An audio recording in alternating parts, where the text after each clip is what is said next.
저는 지난 주일날 19일날 오후에 탈북자들과 우리 나섬교인들 해서 38명이 저 남도 순례를 했어요.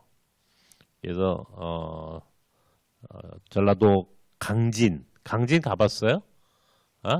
거기 멀어요. 나주를 거쳐서 강진까지 갔다가 강진에서 다산초당을 갔어요. 다산 정약용 선생의 18년 동안 유배를 했던 곳이 이제 강진인데, 거기에 다산초당에 가서 다산 정약용의 삶, 이건 다산의 이야기는 내가 전에도 얘기 드렸죠. 우리가 우리 봄 야유 때 여기에 천진암하고 이 조안에 있는 다산 정약용 선생 생가하고 거기 이제 그분의 묘가 거기 있는데, 한국 기독교를 이해하기 위해서는 다산을 알아야 한다. 이게 내 소신이에요. 다른 사람은 그렇게 생각하든 말도 상관없어. 나는 그렇게 생각을 해. 왜 다산을 중요하게 생각하느냐? 다산 정약용과 정조대왕과는 뗄래야 뗄 수 없는 관계. 그러니까 정조대왕은 조선 왕들 가운데 그 왕들 가운데 세종과 더불어 가장 개혁적인 군주였어요. 그러니까 정조대왕이 세종대왕이 한글도 창제, 후민정금 이제 한글도 창제하셨지만은 그것이 세종대왕에게는 장영실 같은 탁월한 이제 지금으로 얘기하면 과학자죠. 또 지편전 학자들이 있었고, 특별히 이제 장영실 같은 사람은 세종에게 있어서는 굉장히 중요한 사람이었다 생각이 들고, 그러니까 그 시대에 맞는 인물들이 있는 거죠. 근데 정조에게서 다산 정약용은 가장 필요한 사람입니다. 그러니까 정조에게 다산, 또 정약용에게도 정조, 이 둘의 관계는 뗄래야 뗄 수 없는 군신의 관계를 넘어서는, 그러니까 그 당시에 다산과 이 정조대왕이 이루려 했던 세상은 새로운 세상이었어요. 새로운 세상. 지금까지 이 사람들이 지켜오던 유교를 중심으로 했던 그런 오래된 그런 조선의 이 시스템 자체를 한꺼번에 좀 바꾸고 싶다라고 하는 그런 어떤 개혁적 생각을 가지고 있던 두 지도자가 바로 정조와 정약용이었는데, 그 실학 사상이라고 하는 이제 그 당시에 이 개혁적 생각들을 가지고 있는 남인 세력, 노론이 아니라 남인이거든요. 노론은 이제 그 시대를 지배하던 이제 주류였고, 남인은 정약용을 필두로 해서 그 당시에 이제 새로운 이 시대를 만들자라고 새로운 생각을 하던 사람들의 모임이 남인이었다면, 그 남인의 이게 중심이 이제 정약용이었고, 근데 그들이 추구하던 새로운 가치, 새로운 세상을 이루겠다라고 하는 그 꿈을 이루겠다라고 하는 하나의 이 전략적 선택이 기독교였어요. 기독교. 캐톨릭이라고 하는, 그 당시 서학이라고 하는 이러한 이제 우리로 얘기하면 이제 기독교인데,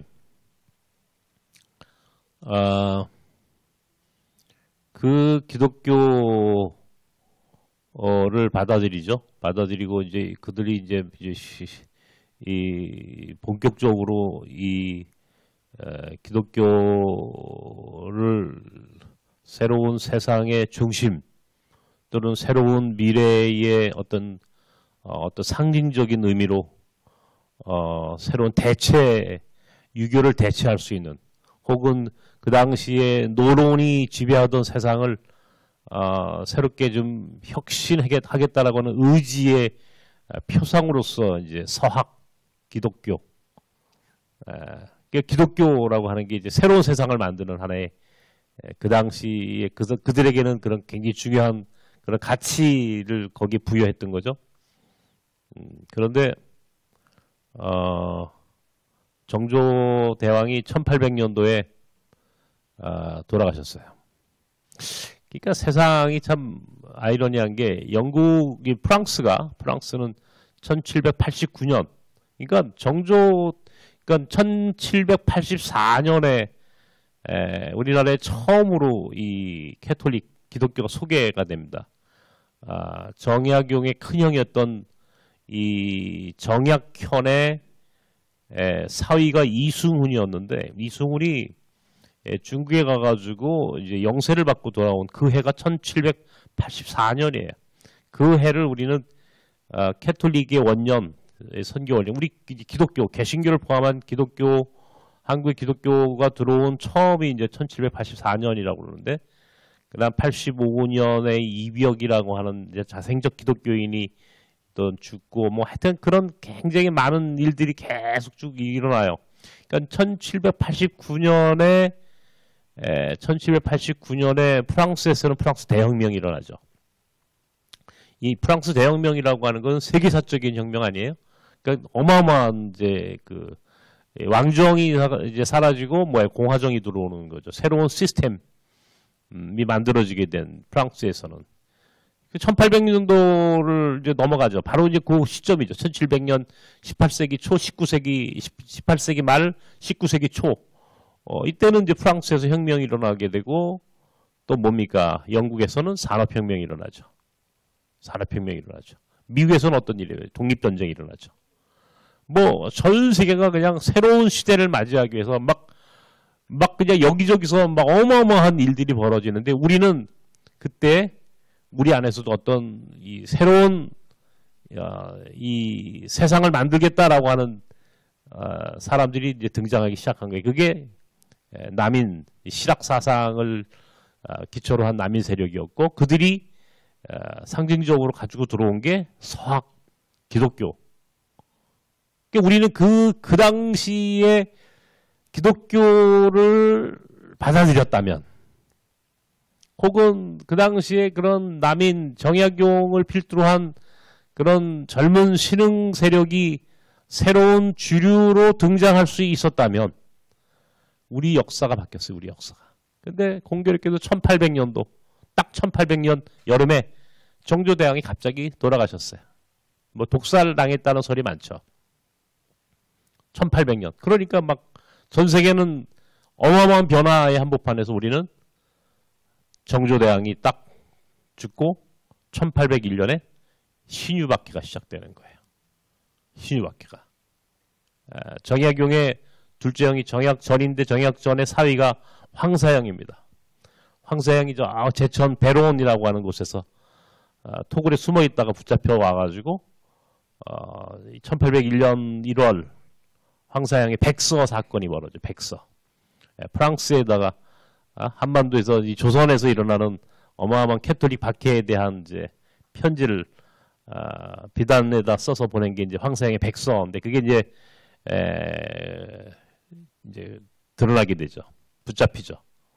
그 사건을 계기로 어마어마한 이제 박해가 일어납니다. 이게 이제 신유 박해인데, 그 신유 박해로 뭐 이승훈부터 시작해서 황사영, 또 정약전의 위에 형 정약종, 그러니까 한 집안이 아예 그냥 멸문지화를 당하죠. 다 죽죠. 그리고 그의 둘째 형인 정약전은 흑산도로 유배를 당하고, 자신은 전라도 강진으로 거의 다산초당이라는 걸 짓고 거기서 이제 18년 동안 유배를 하면서 목민심서를 비롯해서 뭐 500권이 넘는 어마어마한 이제 책을 쓰고 천재입니다. 천재. 그 사람은. 적어도 내가 정약용을 주목하는 이유는 단순히 기독교의 의미로만이 아니고 그때의 사실은 우리 사회가 정말 그런 눈을 뜨고 사람들이 그런 주류의 교체, 새로운 세상을 만들겠다라고 하는 그런 그 의지가 충만했더라면, 정말 깨어있는 각성된 사람들이 좀 더 많았더라면 우리 역사가 지금처럼 이렇게 그게 어때요? 그 이후로 이제 정조 이후로 뭐 결국 순조를 비롯해서 그냥 쭉 철종, 고종, 순종 그러면서 한일 이제 병합 일제 36년 45년 해방 이후의 분단, 6.25 한국 전쟁, 이게 계속해서 우리의 그 역사의 그 깊은 수렁에서 헤어나지 못하는 거예요. 지금도 여전히 우리는 지금 그런 한복판에 살고 있죠. 그러니까 때가 있는 거예요, 세상은. 예수님도 오셨을 때가 임계점이라는 말 있죠. 우리 그죠? 임계점. 99도가 물 끓는 온도가 아니죠. 100도가 되어야 물을 끓죠. 이게 크리티컬 포인트, 뭐 혹은 이 브렉 포인트, 뭐 이제 그런 말을 쓰는데 여러분 잘 생각해 보세요. 이게 임계점이 있어요. 100도가 되어야 물이 끓어요. 99.9도에도 물은 안 끓어. 그러니까 그런 임계점에 도달해야 되는데 우리가 이제 그렇게까지 끌어올리지 못했던 이제 역사가 있었죠.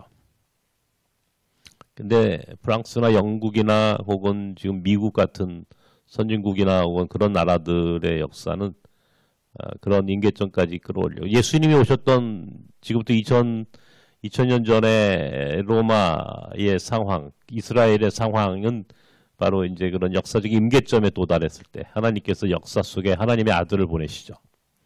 하나님의 아들을 오시는 그런 상황은 아무 때나 오시는 게 아니고 역사의 임계점, 하나님이 역사의 주인이 주체이시라고 믿는다면 역사의 임계점에 하나님께서 당신의 아들을 보내셨죠. 이게 구원의 사건으로. 그러니까 구원의 역사와 우리 세속 역사를 구별하면 안 된다라고 하는 게 이게 굉장히 중요한 통찰입니다. 여러분들 하나님의 구원사와 세상의 역사를 구별하면 안 돼. 하나님의 구원의 역사도 역시 세계의 역사와 함께 같은 선상에서 이루어지는 사건이죠. 그 당시에 그런 일들이 벌어졌죠. 어쨌든 뭐 탈북자들 데리고 이제 다산 초당을 가서 한 바퀴 쭉 보여주면서 이제 또 많은 얘기를 했고 또 해남 땅끝 마을을 보여줬고 그리고 이제 신안의 증도 또 임자도라고 하는 증도는 아마 가보신 분 계실 거예요. 이게 문중경 전도사라고 하는 이제 순교자의 땅이죠. 처음 알았어요. 나는 거기 올해 이번까지 4번째 갔다 왔는데 너무 좋더라고 지금. 아주 뭐 날씨도 너무 좋았고 갔는데 문중경 전도사가 있던 그 증도의 기독 그 인구가 한 2,000명 된다는데 90%가 기독교인이래요. 교회가 12개가 있고 그 시골에 그 섬에 말이야. 이야 아름답고 조용하고 깨끗하고 정말 그 우리나라의 그 가장 아름다운 곳이 백선 있는데 백선 100곳에 우리나라 최고의 그런 비경을 이제 딱 거기에 써놨는데 1등이 홍도, 홍도가 1등이고 2등이 증도야. 난 그것도 이번에 처음 알았어요. 세상에 우리 한국에 좋은 데가 얼마나 많겠어요. 근데 두 번째가 증도도만요. 그리고 거기서 문중경 전도사의 그런 그 삶, 또 순교 얘기도 좀 나누고 그리고 거기서 하룻밤 자고 그 다음날 임자도 그 옆에 있는 섬이에요. 임자도에 가면 진리교회라고 하는데 거기에 48명이 순교를 했더만 그게 문중경 전도사가 세운 교회였는데 개척한 교회였는데 거기에도 48명이 순교했던 바로 그 교회도 우리가 좀 가서 한번 들어가진 않고 밖에서 사진만 찍고 왔는데 하여튼 그런 진리교회도 왔다 고 임자도라는 섬은 굉장히 아름다워요. 내가 꼭 한번 여러분 언제 기회가 되시면 임자도라는 섬도 한번 가보시면 좋겠고. 그래서 2박 3일 동안 이제 이렇게 다녀왔는데 굉장히 의미 있고 행복했어요. 특별히 탈북 우리 북한에서 오신 분들이 처음에는 서로 잘 모르죠. 얼굴 모르는 분들이 대부분일 테니까 한국 교인들하고 그런데 올 때쯤 되니까 이제 서로 굉장히 친해지고 또 자기들의 이야기들을 많이 하게 되고 야 우리 남북이 하나 된다라고 하는 것을 직접 한번 2박 3일 동안 체험을 했어요. 통일에 대한 환상을 이게 정말 환상이 아니라 현실이 될 수도 있겠다라고 하는 그런 가능성을 서로 느끼고 확인해야죠. 그래야 우리 통일을 얘기하죠. 제가 왜 오늘 이 얘기부터 시작하느냐면 오늘은 이제 이주민 사역의 마지막 목적이 뭔가, 이주민 사역의 새로운 이주민 사역을 통해서 발견한 새로운 선교, 이주민 사역이 만들어내는 새로운 미래, 우리 교회가 특별히 하나님의 나라를 가장 절대적으로 추구하는 오늘 우리 믿는 사람들에게 있어서 특별히 우리에게 주신 이런 나그네들과 함께하는 삶, 그들과 함께하는 선교, 이것이 갖는 의미가 이게 어떤 것인가. 이런 얘기를 조금 더 깊이 있게 한번 더 하자. 이게 오늘 마지막 수업이니까. 마지막 수업이라는 게 이제 그러네. 오늘 그래도 이 강좌가 오늘 끝나는 날이니까 이제 그런 의미에서 북한 얘기를 하려고 그러는 거예요. 북한 얘기를. 통일, 평화 또는 북한 선교. 우리가 탈북자들도 여전히 나그네들이죠, 그죠? 나그네들입니다. 여러분들 이주민 서역의 카테고리를 정할 때 이주민, 다문화 혹은 이주민이라고 하는 말을 사용하잖아요. 우리가 다문화라는 말도 사용하고 이주민이라는 말도 사용하는데 다문화와 이주민을 어디서부터 어디까지를 다문화, 이주민이라고 우리가 설정할 것인가, 그 카테고리가 굉장히 중요하죠. 뭐 우리가 외국인 이주 노동자, 뭐 첫 번째 이주 노동자 들어가죠. 두 번째는 결혼 이주 여성을 비롯한 결혼 이민자라고 그래요. 결혼 이민자. 결혼을 하기 위해서 혹은 결혼하고 살고 있는 우리 사회의 외국인들. 그 결혼 이민자야. 80%가 이주 여성이에요. 여자들이 와가지고 한국 남자들하고 결혼해서 한다. 그랬 얘기했죠. 그러니까 이주 여성 또 혹은 결혼 이민자. 이게 두 번째. 세 번째는 유학생. 첫날에도 얘기했지만 유학생이 없이는 우리 사회, 그러니까 우리나라의 대학은 이 벚꽃 피는 순서대로 문 닫는다. 뭐 그런 얘기 하잖아요. 그러니까 유학생 없이는 지금 대학이 운영이 안 돼요. 그만큼 이제 우리나라 대학에 있어서는 서울에 있는 대학도 포함해가지고 지방에 있는 대학은 물론이거니와 서울 안에 있는 대학마저도 유학생들이 없이는 운영이 안 돼. 이만큼 중요한 거예요. 유학생 문제가. 지금 미국이 대표적으로 그런 나라가 됐죠. 지금 유학생 없이는, 외국에서 들어온 유학생 없이는 미국에 있는 대학교 안 돌아가죠. 알고 계세요? 미국에 있는 대학교는요, 유학생 없이는 미국에 있는 대학교 중에 생존할 수 있는 대학은 하나도 없어요. 예, 그만큼 이 유학생 문제는 전 세계 교육 시스템을 만들어가는 데서 굉장히 중요한 전제 조건입니다. 유학생 문제. 유학생들, 우리나라에 지금 유학생 엄청나게 지금 들어오죠. 유학생.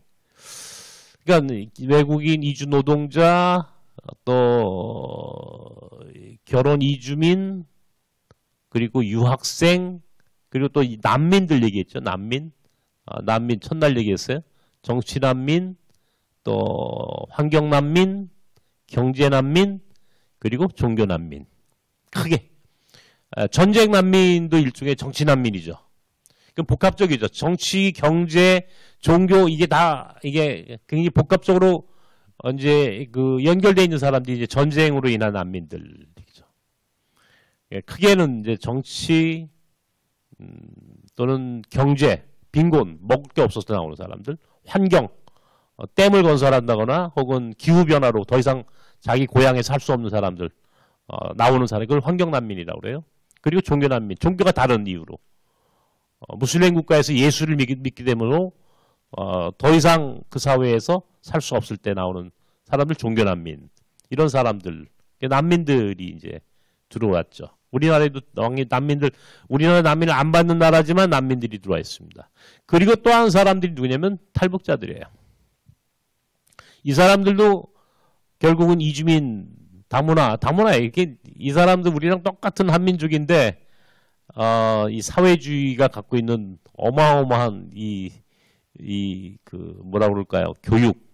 그 사람들 특별히 북한이라고 하는 집단이 가지고 있는 그런 독특한 문화, 독특한 그런 그 사회 구조 속에서 살아온 사람들이기 때문에 우리랑 똑같은 한국 사람인 것 같은데 말이 안 통해요. 잘 몰라 서로. 우리가 그 사람들 선교하는데 뭐 혹은 전도하는데 굉장히 어려운 이유가 사회주의에서 너무 오랫동안 살아왔던 사람들. 그런 사람들에게 과연 우리는 어떻게 그 사람들을 만나고 선교할 것인가. 이런 것까지 포함해서 이제 고민을 해야 되는데 어쨌든 탈북자들도 그들 중에 하나죠. 이 다문화 이주민의 카테고리 속에 그들도 포함되는 겁니다. 그러니까 나그네들이죠. 그 사람들 나그네. 이 모든 사람들을 다문화 이주민이라고 부릅니다. 자, 이제 이런 사람들을 대상으로 우리가 나는 이제 그런 일들을 오래 했다 그랬죠. 오랫동안 이제 한 30년, 33년 동안 이주민 목회를 오랫동안 해오면서 나름 제가 발견한 것들, 제가 깨달은 이 새로운 비전, 제가 보았던 어떤 미래, 오늘 이런 얘기들을 여러분하고 좀 나누면서 이제 강좌를 이제 이번 이 28기 비전 스쿨을 좀 마무리하려고 하는 겁니다. 다 오셨어요, 목사님? 네, 다 오셨어요. 누구누구 안 오신 분들은 많이 오셨어요? 그렇군요. 그래서 우리 공동체에는 이제 탈북자 사역을 탈북자 문제도 제가 이제 일찍이 탈북자에 북한 문제에 관심이 많았어요. 통일. 제가 이제 90년도에 이제 군에서 군목을 전역했는데 90년도니까 지금으로부터 35년 전에 90년도에 전역을 하고 제가 제일 먼저 한 것이 뭐냐면 배낭여행이에요. 배낭여행. 혼자서 배낭여행을 했어요. 90년도에. 89년도에 우리나라에서 처음으로 여행 자유화라고 하는 게 89년도 후반기에 이제 시작이 됐는데 여행 자유, 그러니까 그 이전에는 여행 자유화가 아니었다는 얘기는 뭐냐면 여행을 마음대로 못 갔어요.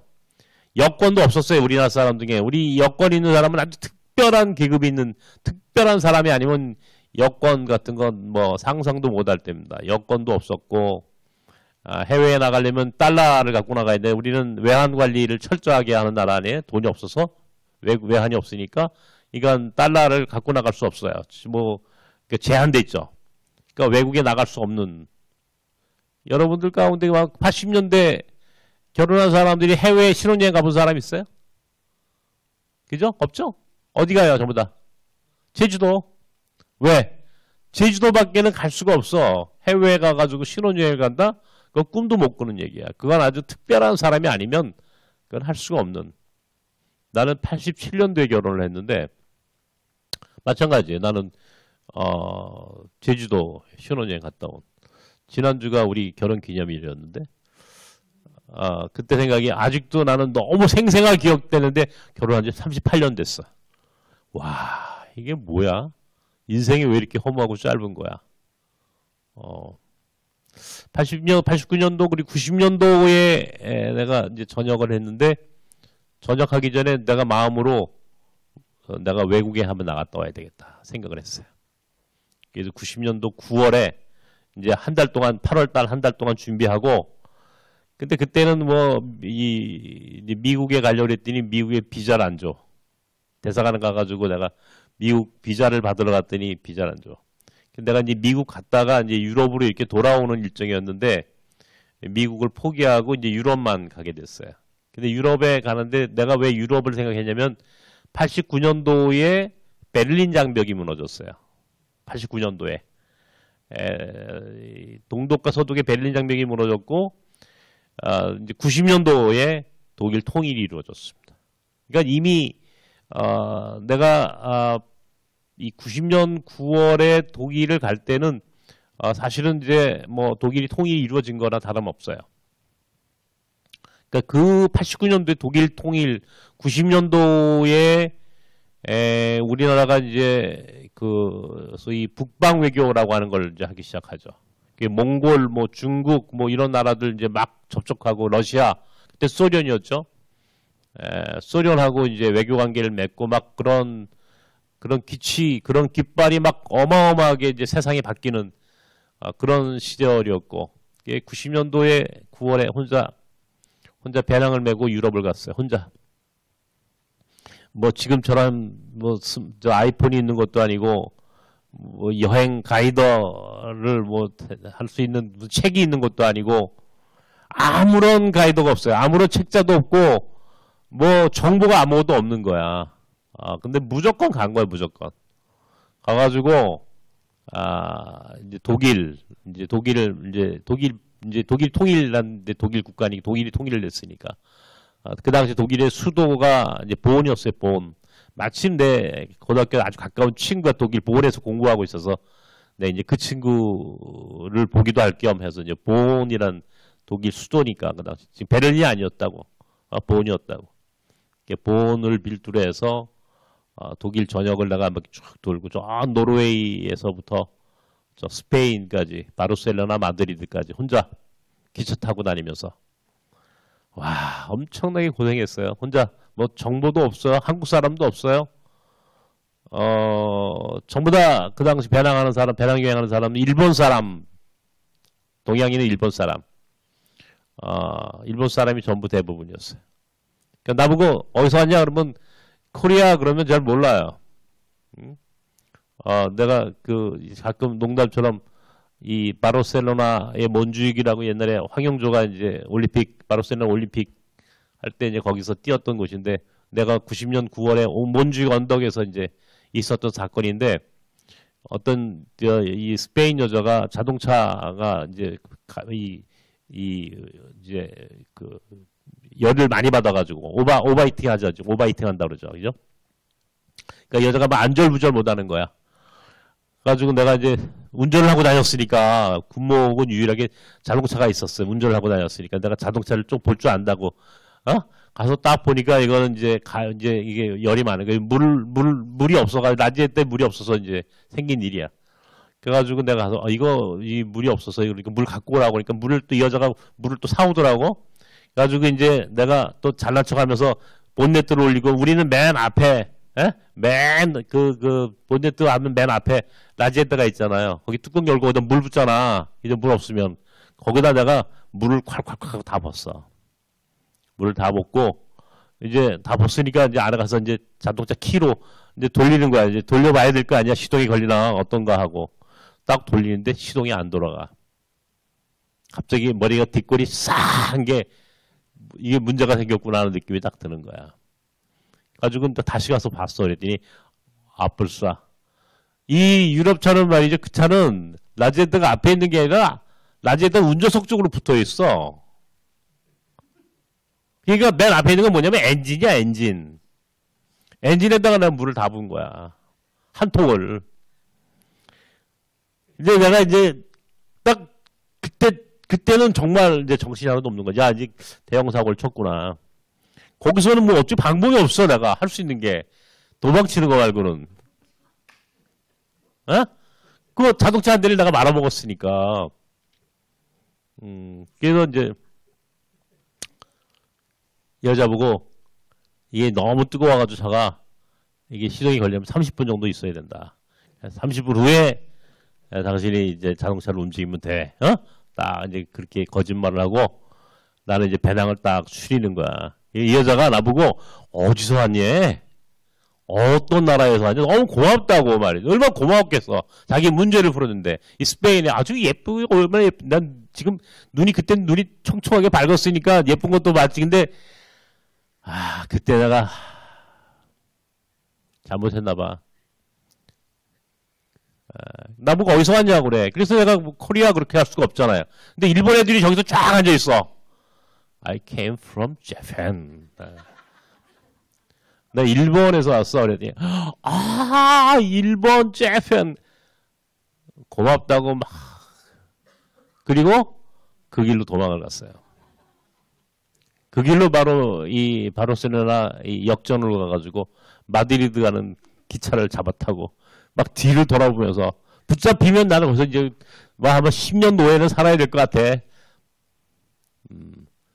지금도 그 생각이 납니다. 내 그때 잘못한 게 내 언젠가 그 여자를 다시 만날 수만 있다면 내 잠깐 물어주고 싶어. 정말 내 그런 마음이 들 만큼.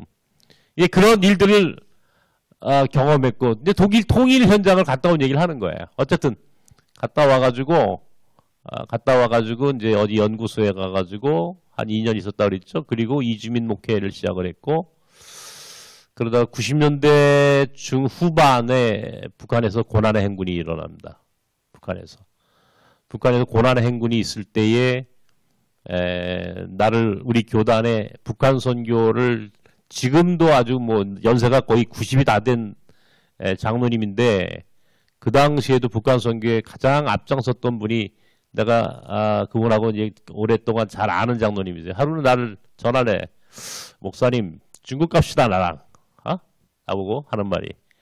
그래서 왜요? 그랬더니 목사님 북한 선교 지금 관심 없어요? 그래 나보고.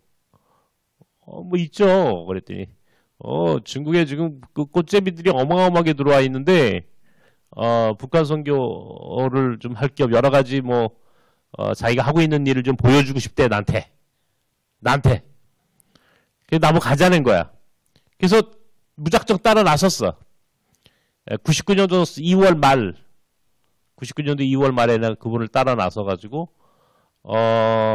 연길이라고 하는데 막 춥더라고. 눈도 오고 갔는데 밤중에 막 이 꽃집 이 북한에서 탈북한 사람들의 가정도 방문해보고 밥을 먹는데 식당에서 밥을 먹는데 그냥 꽃제비들이 그냥 그 창문에 다 붙어가지고 다 쳐다보는 거 우리 먹는 거를 충격이지. 어마어마한 충격을 받았어요. 얘들 다 북한 애들이야. 키가 요만해. 우리 손자가 유치원 다닐 때보다도 작어. 근데 애들이 너 몇 살이냐? 그래 13살이야. 유치원 아이들만 해 키가. 와, 나 그 충격을 잊을 수가 없어. 거기서 이제 용정이라는 데 선구자 노래 나오는 용정이라는 데를 가는 조량천이라는 데가 있는데 하루는 나보고 또 거기를 또 밤중에 끌고 가는 거야. 갔더니 북한 노동자들이 김책공대를 나온 사람들이 거기서 일을 하는데 그 사람들은 공식적으로 중국에 들어와서 일하는 노동자들인데 이 사람들은 아주 테크노크라트야. 상당히 이제 그 인텔리고 북한에서도 계급이 있고 또 중국에서도 그냥 막 이 간단한 일을 하는 사람들이 아니야. 우리가 어떻게 연결이 돼서 간다고 했더니 막 음식을 차려놓고 딱 방에 들어갔는데 김일성 사진 붙어 있고 막 옷에 막 김일성 백지산 그 99년도에 나 지금도 겁이 없던 거야. 그게 그 당시에는 그거 국가보안법으로 무조건 달려가는 겁니다. 가서 그 사람들하고 밥을 먹고 그리고 두만강을 거쳐서 압록강, 두만강에서 백두산을 거쳐서 와, 그 비포장도로에 그 두만강변을 끼고 쭉 하면서 북한 그냥 한 두만강이 뭐 나는 엄청난 넓이인 줄 알았더니 뭐 두만강 푸른 물에 뭐 노래 있잖아요. 노젓는 뱃사공이 어딨냐고. 그냥 뛰면은 뭐 한 10초면 뛰어 나갈 만큼 가까운 거리. 정말 그런 데가 있어요. 저 앞에 북한 병사가 하나 설거지를 하고 있더라고. 두만강물에. 내가 강원도 양구에서 이제 처음 군대 생활할 때 바로 전방 GOP에서 군목을 했으니까 북한 병사들하고 아주 가까운 데거든. 거기다 한 700m 정도밖에 안 되니까 걔네들 탁구 치면 탁구공이 보여. 하얀 탁구공이. 그런 데서 근무했다고. 그런데 뭐 바로 앞에서 이거 소리 지르니까 거기서 하고 소리 지르고. 야, 북한을 가서 보고 북한 이 조중 접경지대를 가서 보고 내가 그때 너무너무 가슴이 아팠어요. 이 통일에 대한 문제, 북한 문제 이런 것들을 뭐 굉장히 이제 관심을 이제 갖기 시작을 해서 그게 이제 내가 우리 교단의 그 다음에 2000년도지, 그러니까 99년도에 갔으니까 2000년도에 우리 교단의 소장파 목사님들을 전부 다 또 모아서 또 갔어 거기를 그 장로님과 함께 가서 거기서 또 그냥 그 북한 똑같은 그 길을 백두산까지 갔다 오면서 돌아와서 한민족 평화선교 네트워크라고 하는 우리 교단에서 처음으로 이제 이 선교 또는 북한 통일 평화 이런 이제 새로운 이제 이 의제라고 그러죠. 의제 혹은 뭐 그런 이제 비전을 품고 조직을 만들고 일을 하기 시작했고 이제 그랬죠. 나는 일찍 이 80년대 학교를 다닐 때도 우리 시대의 통일 문제, 평화의 문제, 이게 여러분들 이게 지금은 우리는 통일이니 뭐 이런 말 쉽게 쓰지만요. 이 88년도 이전까지는 통일이라는 말 사용하면 안 됐습니다. 그럼 빨갱이야. 왜요? 우리나라의 국시는 반공이야, 반공. 통일 이런 말은 이거는 굉장히 위험한 단어였다고. 그러니까 이 용어의 변천사를 이해되는 여러분한테 거기까지 하면 시간이 많이 걸리니까 어쨌든 나는 그래도 그 굉장히 그런 의미에서는 80년대 그런 부분에 대한 공부를 또 하고 싶었고 내가 연구소에서 2년 동안 있을 때도 내가 그 연구소에 그 우리 교수님이 나한테 공부를 하라고 했던 것도 사실은 이제 기독교와 공산주의라고 하는 주제였어요. 통일 이후에 결국 북한을 어떻게 선교할 거냐, 이거는 그 공산주의에 대한 이해가 없이는 북한을 선교할 수 없다. 공산주의를 모르고 주체사상을 모르고 어떻게 북한 사람들을 선교하느냐고. 안 된다. 그래서 제목이 기독교와 공산주의야. 어쨌든 처음 다른 사람이 하지 않은 걸 공부해야 된다고 난 생각하는 사람이니까 평상시에도 뭘 하든지 장사를 하든 목회를 하든 하물며 공부를 해도 다른 사람이 했던 건 하면 다 소용없어. 그건 백날 해봐야 아무것도 의미 없어. 그런데 관심사였고 그러니까 그런 쪽에 관심을 갖고 공부했던 내게 그때의 이 북한을 보았던 것, 내 군대 생활에서 강원도 양구의 전방 GOP 부대에서 근무했던 것들, 독일을 비롯한 유럽에 혼자 배낭여행을 했던 일들, 뭐 이런 것들이 계속 나에겐 축적이 되기 시작했어요. 이주민 목회를 하면서 96년도, 95년도, 96년도, 그러니까 30년 됐어요. 몽골 선교라고 하는 거죠. 몽골 사람을 처음 만났다고 그랬잖아요. 몽골 사람을 처음 만났고 30년 전에 몽골 사람을 처음 만났을 때만 해도 나는 몽골이라는 나라가 도대체 나에게 뭐가 있지? 나는 이주민 목회자지. 내가 무슨 이주민 나그네들, 그러면 나그네들 선교해서 예수 믿게 하고 뭐 그 사람들 역파송 시켜서 돌려보내면 되는 거고, 이게 이제 거기까지가 내 비전, 거기까지가 이주민 목회에 대한 내 비전은 거기까지였단 말이에요. 근데 뜻하지 않게 내가 몽골 학교를 99년도에 처음 하게 됐고, 몽골 사람들을 만났죠. 계속 만나면서 몽골도 갔다 오고, 몽골 사람들을 만나고, 또 몽골 학교를 시작했고, 2000년도에는 내가 몽골에 이제 뭐 중요한 리더들도 만나고 2001년도에 몽골 대통령도 만났고 그리고 2001년도 6월에는 몽골 문화원을 만들었어. 우리 조직 안에. 몽골 대통령한테 내가 몽골 문화원에 대한 그 위임각서를 받아가지고 위임장을 받아가지고 여기에 이제 외교통상부 법인으로 몽골 문화원도 설립하게 되고 몽골이라는 국가가 90년대 이 중후반부터 만나가지고 쭉 거쳐오는 가운데 내게 어마어마한 이제 이 변화의 생각을 바꾸게 되는 몽골이라고 하는 나라가 나에게 큰 꿈을 또 하나 준 게 하나 있어. 그러니까 아까 이제 탈북자 문제이죠. 90년대 이 북한에서 이 고난의 행군 때문에 죽은 사람들이 뭐 어떤 사람은 300만이 죽었다, 200만 명이 죽었다 그러거든요. 지금. 그러니까 북한은 어마어마한 사건입니다. 정말 사람이 굶어 죽는다고 생각해 보세요. 어떤 일이 벌어지나. 아무것도 안 보이는 겁니다. 부모 자식도 안 보이는 거야. 사람이 굶어 완전히 그 동물이 되는 거야. 동물. 야생, 야만의 동물하고 똑같은 이런 사회가 된 거예요. 북한이라는 사회가. 그러니까 그렇게 엄청난 탈북자들이 몰려 나오고 꽃제비들을 만나고 그 충격을 나는 지울 수 없는 거야. 99년도 3월 1일. 어? 3월 1일 날 내가 이제 백두산에 올라갔다 왔는데, 그때 이후로 내 마음속에서는, 근데 몽골이란 나라를 내가 이제 몽골 학교가 99년도 시작을 했잖아. 또 몽골 학교를. 내가 중국에 갔다 온 해에 탈북자들 만나고 온 해에 몽골 학교를 시작을 했고, 또 그 해에 몽골에 교회를 세웠고 선교사를 보냈고 99년도가 그러니까 나한테 잊을 수 없는 해가 된 거야. 그리고 2000년도가 딱 시작되는데 야 이게 뭘 의미하는 건지 막 그 기도를 하면 늘 몽골, 북한 이게 이제 계속 나한테 오버랩 되는 거야. 또 몽골이라는 국가에 대한 관심이 이제 많아졌으니까 몽골에 대한 공부를 하기 시작을 했고, 근데 거기서 하나님 내게 큰 깨달음을 하나 주셨어요. 굉장히 중요한 걸 알게 하셨다고. 그러니까 몽골이라는 나라는 우리가 오래전부터 이 고려 시대부터 이제 우리는 몽골에 대한 이제 그 기억이 있어요.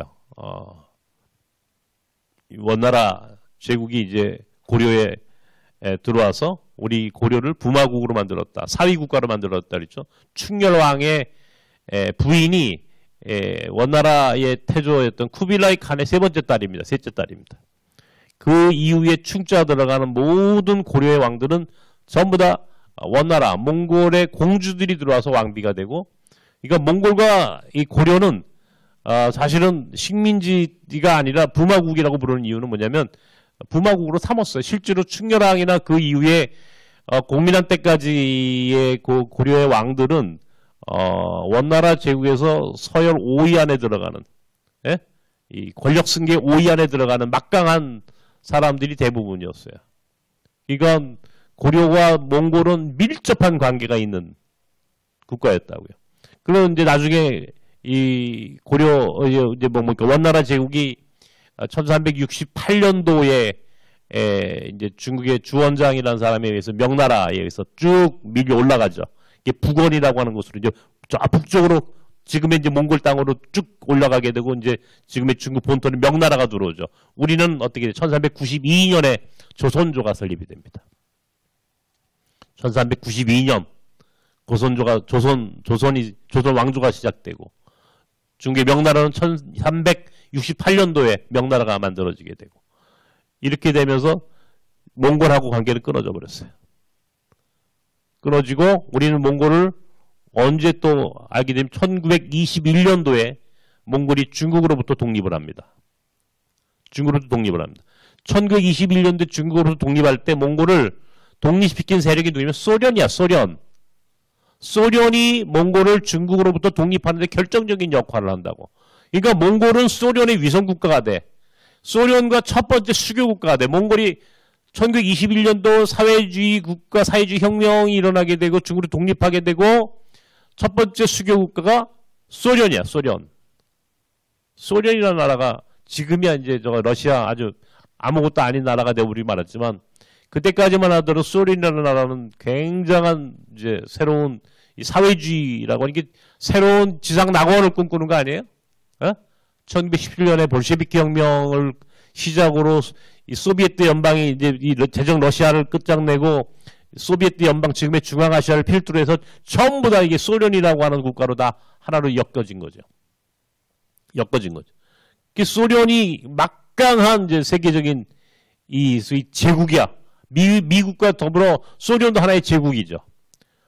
그 제국이 쫙 이제 세상을 바꾸는 거죠. 이제 중국에서도 사회주의 혁명이 일어나죠. 이게 모택동의 장정이라고 그러는데 1920년대 후반에 대장정 사건이 일어나죠. 그리고 1948년도에 북한에 김일성 정권이 들어옵니다. 몽골이 북한하고 두 번째 수교국가가 돼. 몽골과 북한은 두 번째 수교국가입니다. 그러니까 몽골과 북한, 첫 번째는 소련이고 두 번째는 북한이야. 몽골이. 얼마나 몽골과 북한이 가까운 나라냐고요. 우리가 이 역사 공부를 해야 되는 이유가 왜 그러냐면 이게 맥락이 있어서 그런 거야. 몽골은 북한하고 정말 가까운 나라입니다. 정말 가까운 나라입니다. 6.25 전쟁이 터졌어요. 50년도에. 6.25 전쟁이 터졌을 때도 몽골은 북한 편이었어요. 직접 참전을 하지 않았어요. 직접 참전한 나라는 중국이었죠. 중공군이 그때 참전을 했고, 몽골은 막후에서 고기 잡아가지고 보내고 가죽 보내고, 하물며 북한 고아 아이들을 데려다 울란바토르의 고아원을 만들어서 북한 고아원을 만듭니다. 김일성이 몽골을 방문하기도 합니다. 굉장히 가까운 나라였죠. 이런 몽골과 북한과의 관계가 쭉 이어져요. 언제까지? 1990년도까지. 1990년도에 아까 얘기했죠. 제가 1990년도에 혼자 유럽 갔다 왔다 그랬잖아. 내가 군목전역하고 통일 현장 갔다 왔다 그랬잖아. 1990년에 내가 유럽을 갔다 오고 막 세계사적인 엄청난 변화가 있을 때 한국과 몽골이 수교를 맺어. 한국과 몽골이 또 수교를 맺는 거야. 이게 나에겐 운명 같은 사건이 1990년도에 일어난 거야.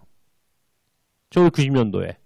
몽골과 우리나라가 그때 몽골도 사회주의 국가였어요?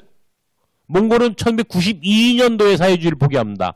그러니까 사회주의 국가였던 몽골과 우리가 수교를 외교관계를 맺는다고 소련과 맺고 중국과 맺고 중국 92년도에 맺게 되는데 소련과 맺게 되고 몽골과 수교를 맺게 되니까 북한 입장에서는 어때? 우리들하고는 이게 뭐 거의 70년 동안 거의 외교관계를 맺었던 몽골이 남한하고 남쪽하고 외교관계를 맺네? 기분이 좋았겠어요? 나빴겠어요? 나빴겠죠, 당연히. 그러니까 울란바토르에 있는 대사관을 쫙 빼버려. 북한이 몽골에게 나 기분 나쁘다 너희들. 어떻게 우리 형제 국가인데 형제 국가인 니들이 어떻게 우리하고 적대 국가인 대한민국하고 남한하고 남조선하고 어떻게 외교관계를 맺나? 이런 컴플레인이 이제 있었겠죠. 굉장히 아주 엄청난 변화기라고 그랬잖아. 그러니까 이 변화, 위기, 변화 크게 막 바람이 불고 태풍이 불고 세계사적인 변화의 시기에는 어떤 일이 벌어지는 거야. 거기에 답이 있는 거야. 원래 위기 속에 기회가 있고 전쟁 속에 부자 나오고 세상이 변화될 때 기회를 잡는 게 이게 여러분 세상에서 큰일 나는 사람들 그런 데서 기회를 잡는 거예요. 원래. 지금이 기회. 지금이. 여러분들 잘 들으세요. 2025년도 26년도 내년쯤 돼가 이게 어마어마한 기회가 찾아올 겁니다. 나는 그렇게 난 느껴요. 자, 그런 시대에 이주민 목회를 했던 내게 99년도가 내가 탈북자들이 있는 연변에 가서 꽃제비들을 만났고 그 해에 몽골 학교를 만들었고 이게 뭔가 운명 같은 만남이 막 느껴지지 않아요? 안 느껴져요? 여러분들이 이게 감동이 없는 양반들인가요? 그런 게 막 느껴져야 돼. 나는 느껴졌단 말이야. 적어도 나는. 내가 90년도에 경험했던 그 사건과 99년도에 내가 경험하는 그 사건이 이게 막 오버랩되기 시작하는 거야. 이게 뭐지? 고민이 되는 거야. 막 기도하고 눈을 감고 나는 지도를 딱 내 방에 가면 지도 하나 깔아놨죠. 지도가 있습니다. 지도를 놓고 그때 눈이 보였으니까 지도를 놓고 지도를 유심히 보면 탈북자들이 올라온 길이 뭐야, 맞기죠? 내가 길을 그려놨잖아. 탈북자 들어오는 길. 북한에서부터 탈북자들이 어떻게 들어와가지고 몽골로 들어오는지. 그 당시 북한에서 몽골로 탈북자가 한 사람이 들어왔어. 몽골로 탈북자가 들어와가지고 우리한테 연락이 와가지고 울란바토르에서 내가 아파트를 얻어서 거기서 탈북자를 거기서 6개월 동안 그 사람이 거기서 살았어. 내가 그 사람한테 가가지고 당신이 어떻게 북한 두만강 넘어서 도문이라고 하는 곳에서부터 흑룡강성을 거쳐서 동몽골 초이발산이라는 데 해가지고 울란바토르까지 도달했는지 그 사람 얘기를 듣는데 내가 입을 딱 다물질 못해서 너무 놀라운 얘기를 해가지고 탈북자를 내가 몽골에서 만났단 말이에요. 2000년도에 와, 막 가슴이 터질 것 같은 거야. 막 탈북자를 내가 한국도 아닌 몽골 땅에서 만났고 내가 생각하는 이 이주민 사역이 99년도에 교회를 세웠잖아. 선교사를 보냈잖아. 또 몽골에다가. 몽골에 내가 아는 사람이 많잖아. 이미 내가 90년대 중부부터 몽골 사람 선교하기 시작했으니까. 그러니까 몽골 사람 많이 알고 교회를 세웠고 선교사가 있고 그런데 또 북한에서 탈북자가 몽골 땅에 와가지고 우리한테 연락이 와가지고 아파트를 얻어서 그 사람을 6개월 동안 보호하고 내가 몽골에 가서 직접 그 사람을 만나고 이미 막 그 어마어마한 이 북한의 이 고난의 행군이라고 하는 큰 사건들을 그리고 탈북자들이 물밀듯이 뭐 넘어오기 시작하고 이 한복판에 이게 뭐야? 이게 나한테는 하나님께서 무슨 사인을 주시는 거지? 라고 하는 고민을 하지 않으면 그게 비정상 아니냐 말이야. 그게 나는 굉장한 이제 비전으로 하나님 나에게 주시는. 맞아. 몽골이 우리에겐 답이야. 몽골이 나에게 몽골을 보내주신 것은 이것은 특별한 섭리가 있고 계획이 있는 거야. 라고 하는 생각을 딱 하게 된 거야. 왜? 몽골과 북한은 이미 가까워. 경제적으로는 우리하고 가까워지기 시작해. 우리하고는 경제적으로, 정치적으로는 북한하고. 이런 관계를 볼 때 몽골이야말로 남북 문제를 풀어가는 길이야. 남북 문제에 있어서 몽골을 알게 된 것은 내게 굉장한 사건이 됩니다. 그때 이후로 내가 이제 일괄적에 주장한 게 뭐냐면 몽골의 탈북자들을 위한 난민촌 만들어야 한다라고 하는 주장이었어요. 몽골의 탈북자들을 위한 난민촌 만들자. 왜 탈북자들이 몽골로 막 들어오기 시작했어. 지금 우리나라에 3만 5천 명의 탈북자가 들어와 있어요. 우리나라에 3만 5천 명밖에 안 돼. 생각보다 많지 않아. 3만 5천 명인데 그중에 약 10,000여 명이 몽골을 통해서 들어옵니다. 이번에도 우리가 이 남도 순례 하는데 그 안에서 굉장히 똑똑한 두 사람이 마이크를 줬더니 딱 나와가지고 저도 몽골 통해서 왔어요, 목사님. 저도 몽골 통해서 왔어요. 몽골을 통해서 자기들이 고비 사막을 걸어온 이야기를 하는데 이건 완전히 드라마야. 이거 영화. 영화를 찍어도 이보다 더 드라마틱한 영화를 만들 수가 없어. 그 정도로 놀라운 이야기들을 하는. 우리 고영수 선생님 기억나죠? 그 얘기 들었잖아. 몽골 통해 들어왔다는 얘기를 한다고. 야, 우리 동남아시아 메콩강이나 건너온 줄 알았더니 몽골의 고비 사막을 넘어온 사람들이 있는 거야. 이미 나는 그걸 알았고, 맞아. 그러면 이 사람들을 과연 어떻게 할 것이냐. 몽골에다가 탈북자들과 함께하는 난민 캠프를 좀 만들자. 소위 난민촌을 만들자. 이게 지금은 난민촌이라는 말을 사용하지 않습니다. 그때만 하도록 이거 난민이니까 이 사람들이 난민촌을 어디다 만들어? 몽골에 만들자. 이 생각을 처음 하기 시작했어요. 난민촌 만들자. 이게 이제 진화되기 시작해 조금씩. 이주민 선교를 하면서 몽골 학교를 하게 되고 몽골과 깊은 관계들을 맺게 되고 몽골 문화원도 만들게 되고 그렇게 성장을 쭉 해오는 가운데 몽골에게 나는 깊은 관계를 맺었잖아. 몽골이라는 나라는 내게 어떤 운명 같은 나라가 됐잖아. 여기 이 자리에 여러분 우리 아이들 300명이 여기 와서 예배를 드리자. 300명이 여기서 쫙 300석의 자리가 여기서 예배를 드리면 우리가 몽골 대통령, 몽골 총리, 대통령 부인, 몽골 중요한 인사들 오면 여기 와서 전부 다 우리 아이들과 함께 여기서 만나죠. 다 만나죠, 여기서. 그죠? 예, 그러니까 몽골의 지도자들은 다 여기 오게 돼 있는 거야, 우리 학교에. 한 번씩은. 우리 학교 오면 전부 다 감동받고 갑니다. 감동받고 갑니다.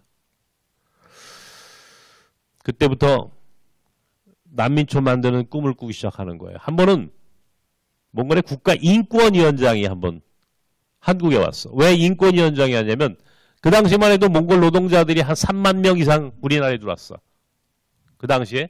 그러니까 지금은 몽골 사람들이 우리나라에 한 5만 9천, 6만 명 정도 공식적으로 비공식적으로 들어온 사람까지 하면 9만 명, 10만 명 정도가 됩니다. 몽골 인구의 3%가 들어와 있어요.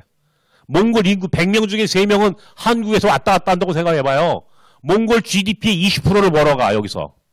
몽골을 밥 먹여주는 나라야 대한민국이. 그러니까 몽골에 가면 요즘 몽골이라고 안 한다 그러죠. 예? 몽탄. 몽탄이라 몽탄. 동탄 옆에 몽탄. 예, 뭐 이마트, 뭐 LG, 뭐 24시, 뭐 CU. 자 시골 고비 사막에 있는 거기도 CU 있잖아. 봤지? 그 시골까지. 이거 나중에 이거 네 얘기도 해. 이거 굉장한 의미가 있는 거예요. 이제 CU가 말이죠. 몽골 곳곳에 뻗어 있어. 이게 모세혈관이야. 여러분 이 핏줄이 모세혈관이 이게 우리 피가 동맥하고 정맥만 있는 게 아니죠. 모세혈관이 쫙 퍼져 있죠. 그죠? 그래야 사람이 사는 거죠. 경제도 마찬가지고요. 한 국가와의 관계에서 지금 이 우리나라의 이마트를 비롯한 이 편의점들이 쭉 퍼져 있고 가는 데마다 한국 물건 팔죠. 가는 데마다. 이거 나중에요. 이거 내가 이제 마지막에 얘기할게. 우리가 몽골과 하나가 될 수 있는 길이야. 이게 몽골과 우리가 하나가 되는 지금 새로운 길이 열렸어. 하나가 됐다고. 몽골 사람들은 전부 다 한국화되어 있는 거야. 한국말, 내가 그래서 이번에 몽골 그 교육부 장관 만났거든. 내가 가가지고. 지금 몽골의 제1 제1외국어가 러시아, 이제 몽골말, 이제 몽골말이 이제 자기 모국어고, 두 번째 영어.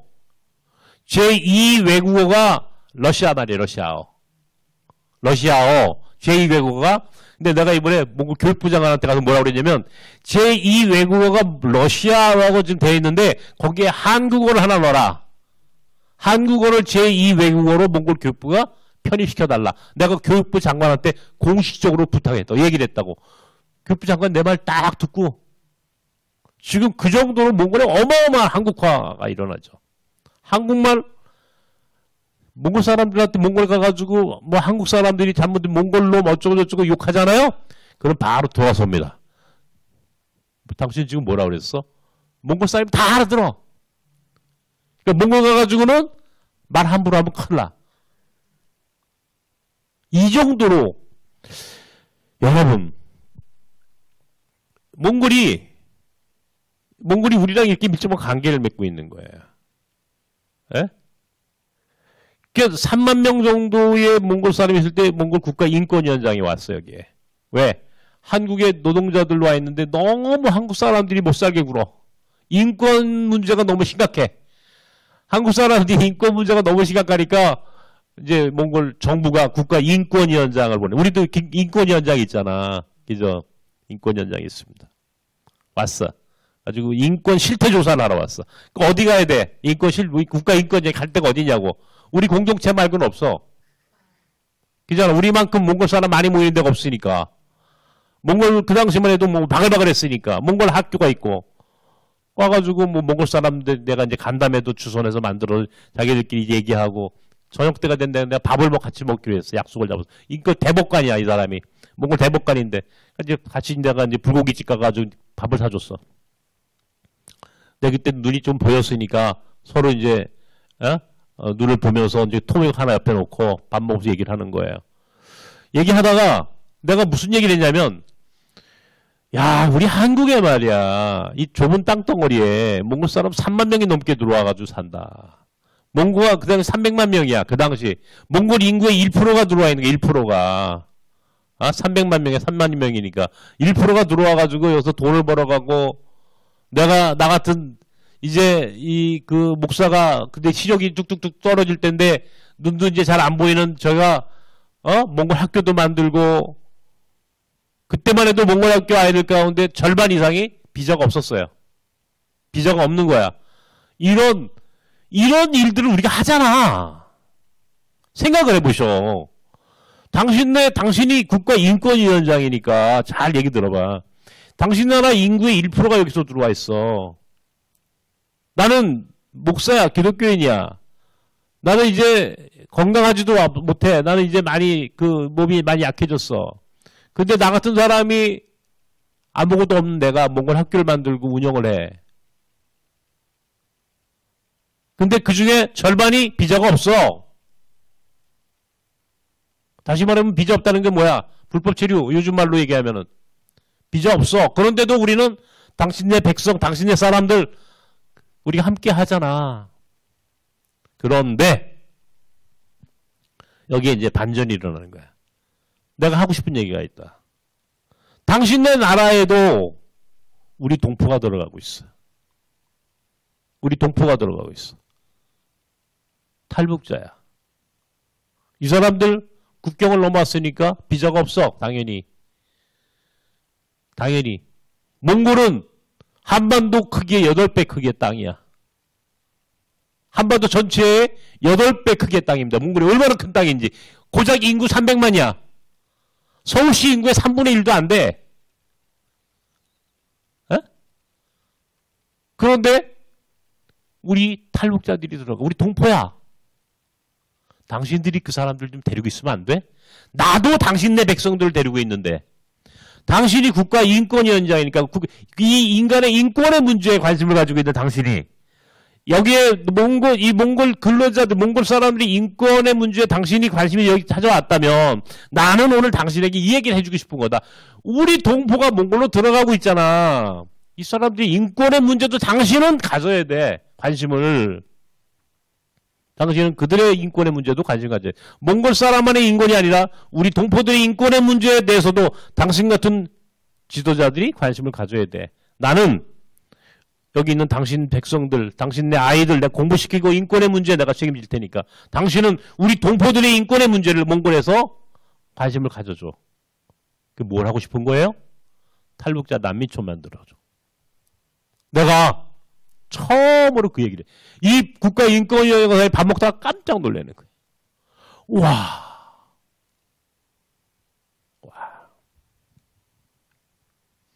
이번에 우리 여기 최영신 권사님 나랑 이제 몽골 갔다 왔는데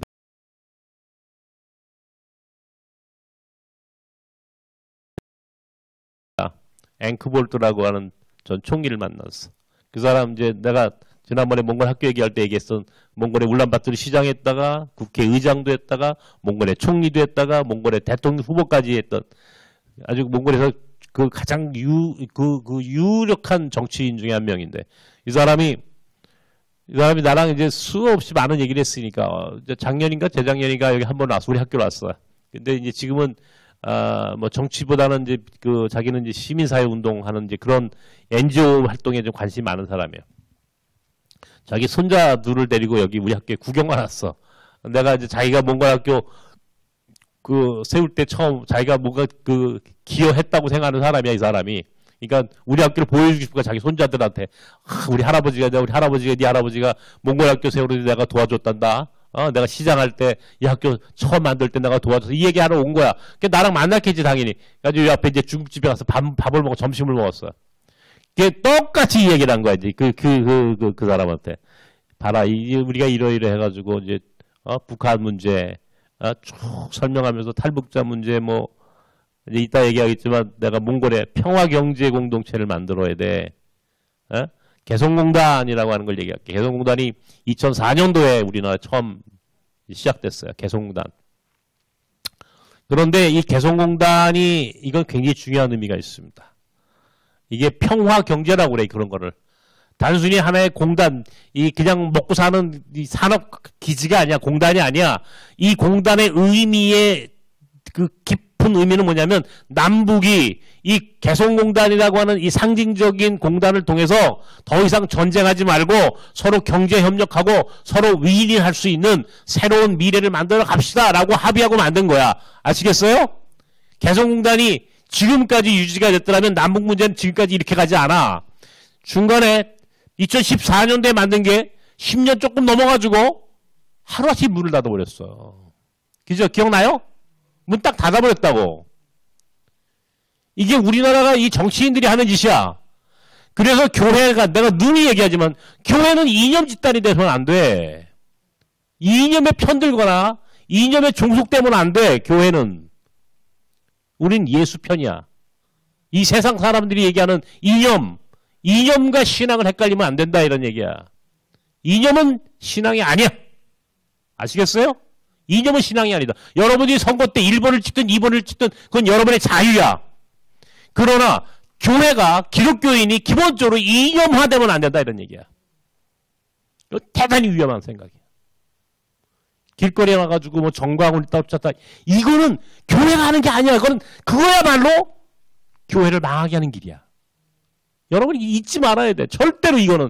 난 그래서 너무 안타까워. 한국교회 교인들이 왜 이렇게 바뀌었는지. 정말 안타까운 일입니다. 자, 여러분들이 이제 이 개성공단이 결국 문을 닫게 됐고 결국 평화경제라고 하는 굉장히 중요한 이 상징적인 개성공단이 문을 닫으면서 남북 문제가 악화되기 시작한 겁니다. 아무도 이제는 남북 문제가 어디로 가고 있는지 아무도 예측할 수 없는 판단 불가능한 일들이 벌어지기 시작한 거야. 이 평화경제, 그러니까 남북 문제를 풀어가는데 정치적으로 우리는 그런 능력도 없고 지금 정치하는 사람들의 능력으로는 절대 남북이 하나가 될 수가 없어. 교회가 얘기하는 소위 복음통일, 어떻게 복음통일하는 건데? 그건 구호에 불과해. 그렇게 해가지고 복음통일이라는 말이 좋지. 어떻게 북한을 가서 선교하는데? 누가?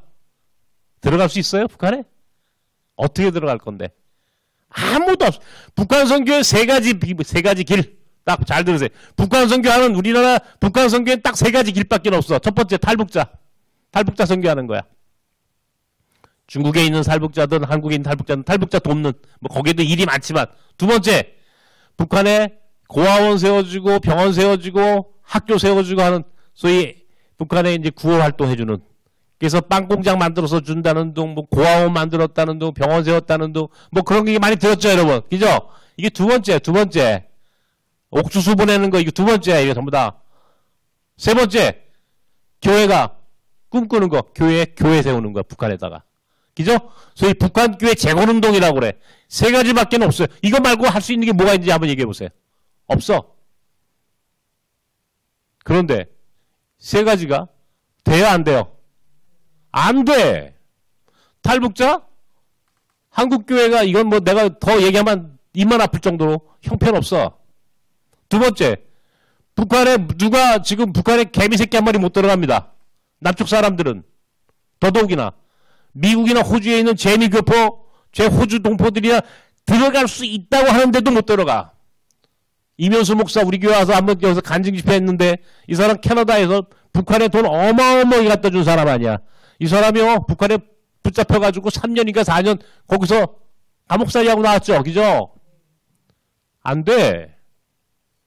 가져다 주는 것만으로 해결되지 않더라 말이야. 북한이 어떻게 바뀌느냐고. 북한에 교회 세우는 거 해서도 안 되지만 할 수 없어 지금은. 해서도 안 되는 일이야 그거는. 그건 북한 선교가 아니야. 그건 한국교회가 가지고 있는 아주 맹목적인 교회론자들이 갖고 있는 생각이야. 굉장히 잘못된 생각이야. 교회가 많다고 그 나라가 복음화되는 게 아니야. 생각을 달리 해야 돼. 북한교회 재건운동 할 수도 없고 지금은 안 돼. 안 돼. 보세요. 뭘 할 수 있나 지금. 북한 선교를 해야 되는데. 북한을 놓고 하나님만 기도하는데 영락교회는 북한 선교가 자기네 교회의 가장 기본적인 목표인데 북한에서 내려왔으니까 북한 선교기금 해가지고 막 수십억 수백억을 모아놨잖아. 그 돈 쓰고 싶은데 쓸 데가 없어. 어디다 쓰느냐고. 쓸 수가 없어요. 할 수 있는 게 뭔데? 북한 선교부 영락교회 북한 선교부장이 날 찾아왔어. 우리 영락교회는 북한 선교가 가장 중요한 일인데 탈북자 선교도 이것도 참 이건 뭐 정말 딜레마야. 한국교회가 탈북자 선교가 이게 좀 완전히 깊은 수렁에 빠졌어. 북한에다가 신의주에다가 고아원 세우고 단동이 이제 북한 압록강 건너편 중국 쪽에 이제 단동인데 단동에서 두유 빵 만들어가지고 그 다리 건너 압록대교를 건너가면 신의주야. 이게 거기 단동에서 이게 먹을 거 해가지고 고아원에다 보냈던 것들도 이게 딱 차단되면서 못 들어가. 하물며 영락교회 같은 큰 교회가 북한 선교를 가장 중요하게 그 교회의 존재 이유로 생각하는 영락교회도 북한 선교 끝났어. 못해. 한국교회 안에 누가 북한 선교를 한다고 얘기할 수 있어요? 여러분들 북한 선교가 이게 간단한 게 아니에요. 이런 엄청난 딜레마에 빠져 있어. 평화경제, 개성공단. 야, 이보다 더 좋은 모델이 없었는데 하루아침에 정치인들이 문을 닫아버렸어. 근데 나는 몽골을 보는 거야. 한국에 몽골 사람들이 왔다 갔다 하고 지금 우리 학교가 26년 됐는데 지금까지 우리 학교를 거쳐간 아이들이 약 2,000명 정도가 됩니다. 내가 몽골에 갈 때마다 우리 아이들 만나, 졸업생 아이들, 우리 학교를 거쳐간 아이들. 와, 똑똑하고 한국말 잘하니까 이놈들이 한국 사람들하고 관계도 잘 맺고 비즈니스도 잘하고 얼마든지 이 아이들의 삶 속에서 나는 가능성을 또 보기 시작한 거야. 어느 순간 맞아. 우리 아이들이 우리 학교 졸업한 아이들이 또 우리 공동체에서 나하고 관계를 맺었던 많은 몽골 사람들이 우리에게 새로운 대안이야. 어디에 대한? 북한으로 가는 길. 북한으로 가는 북한 선교의 이 사람들의 역할이 굉장히 중요하다는 사실을 어느 순간에 깨달았어. 어느 순간에. 몽골에다가 평화 경제 공동체를 만들어야 되겠다. 몽골의 그 넓은 땅에다가 세계 10대 자원국이니까 풍성한 자원이 있고 북한의 노동력, 남한의 자본과 기술, 몽골의 땅과 자원이 몽골 땅에서 만들어 새로운 평화 경제를 소위 평화와 통일을 연습하고 훈련하는 새로운 평화 경제, 평화 공동체의 모델을 몽골에 만들자. 이런 꿈을 꾸기 시작한 거예요. 그리고 그 일을 내 마지막 남은 삶의 가장 중요한 비전으로 삼기 시작했어. 몽골의 총리가 왔을 때 그 얘기를 했어. 이 사람한테 그 얘기 때문에 이 사람 밥 먹다가 와, 당신 이런 얘기를 어디서 어떻게 알고 이런 얘기를 해? 나보고? 나는 이 목적을 위해서 내가 몽골 학교를 만들고 이 일을 위해서 몽골 학교 아이들을 더 몽골 최고의 리더로 만드는 꿈을 가지고 있는 거예요.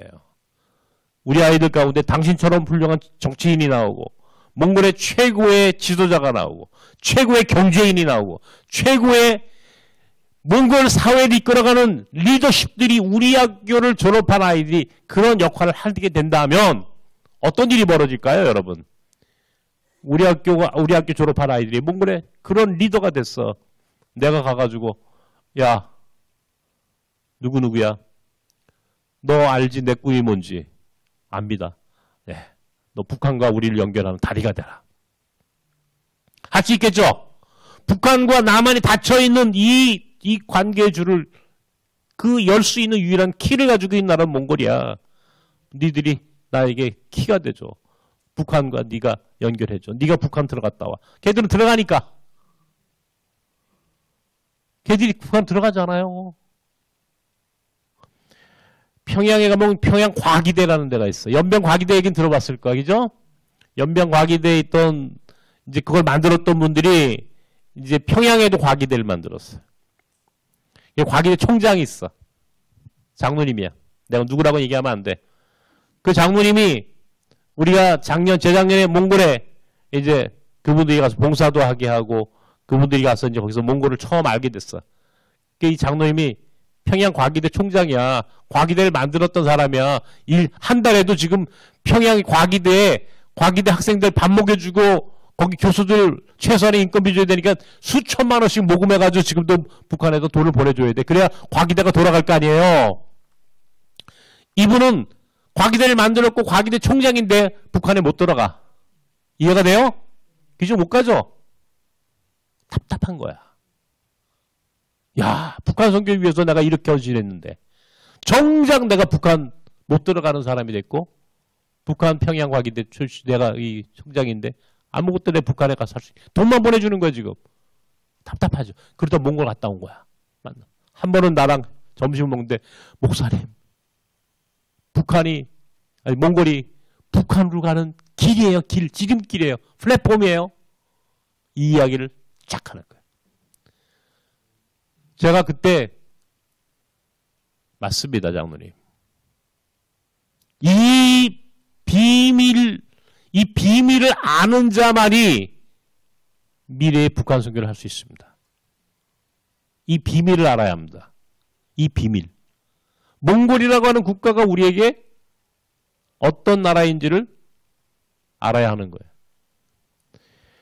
내가 이제 다 얘기하지 않고 축약을 해서 여러분 말씀을 드리는데 북한 선교에 대한 내가 90년도에 유럽을 독일 통일 현장을 갔다 오고 그리고 90년도에 남한과 몽골이 수교를 맺게 되고 또 99년도에 내가 중국에서 탈북자들을 만나고 두만강과 이 백두산을 넘나들면서 내가 그 이후로 압록강 끝 단동에서부터 압록강에서 백두산을 지나 두만강 끝에 저 동쪽까지 거기를 훈춘 방천이라고 그래. 방천. 연해주 있죠. 조중러의 국경이 있어. 딱 거기 깃발이 하나 있다고. 내가 거기까지 올라오는 사람. 단동 서쪽 끝에서 백두산 넘어 저 동쪽 끝까지. 내가 거기를 다 다녔어요. 집차 타고. 눈 떴을 때. 그만큼 하나님 앞에 기도하면서 하나님 이 땅을 이렇게 내버려 두시렵니까? 하나님께서 이 땅을 이렇게 분단 국가로 내버려 두시렵니까? 이런 기도를 하며 북한 땅과 중국 땅에 접경되어 있는 그런 압록강, 두만강을 다니면서 하나님께 어떻게 하면 우리 민족의 통일, 이런 꿈을 막 갖게, 내가 80년대 학교 다닐 때부터 내 군목 생활할 때 강원도 양구 전방에서부터 한 번도 잊어본 적이 없는 이 민족의 하나됨에 대한 그런 갈망, 그런 기도를 내가 몽골이라는 국가를, 몽골이라는 학교를, 몽골 사람들을 만나면서 가능성을 발견한 거예요. 맞다. 여기에 답이 있다. 그러니까 답이 보이니까 어때요? 그 다음부터는 내가 몽골 학교, 이게 완전히 이 학교야, 이 학교의 존재 이유를 아주 명확하게 갖게 된 거예요. 몽골 선교, 당연히 몽골 있는 350만, 360만의 영혼 굉장히 중요하죠. 그죠? 그러니까 몽골이라는 국가를 여러분, 나중에 이제 내가 몽골을 여러분 모시고 하고 싶은데, 이 국가의, 그 국가, 그 땅에 대한 의미, 그리고 몽골은요, 중앙아시아로 들어가는, 이게 중앙아시아로 들어가는 길이에요, 여러분. 중앙아시아, 어딘지 아세요? 옛날에 소련 연방 국가였죠. 소련 연방, 소비에트 연방이라는 게야. 소련이라는 게 소비에트 연방의 준말이야. 소련이라는 그 국가 기억나시죠? 보세요. 지금의 소련, 지금 전쟁하고 우크라이나, 이게 다 소련 연방 국가들이 옛날에, 아라라산, 우리 성경에 나오는 아라라산 밑에, 예? 터키 옆에 있는 나라, 동북쪽에 있는 나라, 그루지아, 조지아라고 그랬어. 아제르바이잔, 아르메니아, 이게 다 소련 연방 국가죠. 중앙아시아, 타직스탄, 카자흐스탄, 우즈베키스탄, 키르기즈스탄, 투르크메니스탄, 5개 국가, 소련 연방 국가였죠. 중앙아시아 이게. 우리가 그 나라를 잘 몰라. 중앙아시아를 잘 몰라. 소비에트 연방. 근데 이 지구상의 마지막 남은 보물이 어디냐? 중앙아시아에 숨어져 있어요. 몽골과 중앙아시아에 숨어져 있다고. 몽골과 중앙아시아를 알아야 돼. 몽골과 중앙아시아의 역사와 그 사람들의 의미를 아는 자가 세상을 지배하게 돼 있어요. 굉장히 중요한 국가들입니다.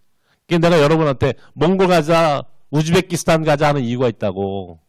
괜히 그런 얘기 하는 게 아니고. 예?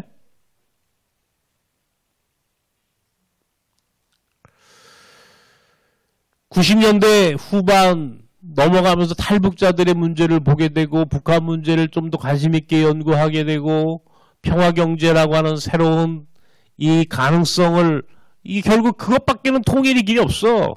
그렇게 해서 만나는 사람들에게 복음을 증거하고 그렇게 만나는 사람들에게 그리스도의 사랑으로 그 사람과 함께 더불어가는 것, 이것만이 이 민족이 통일되고 평화의 길로 들어서는 유일한 길이야. 이거밖에 없다 이런 얘기야.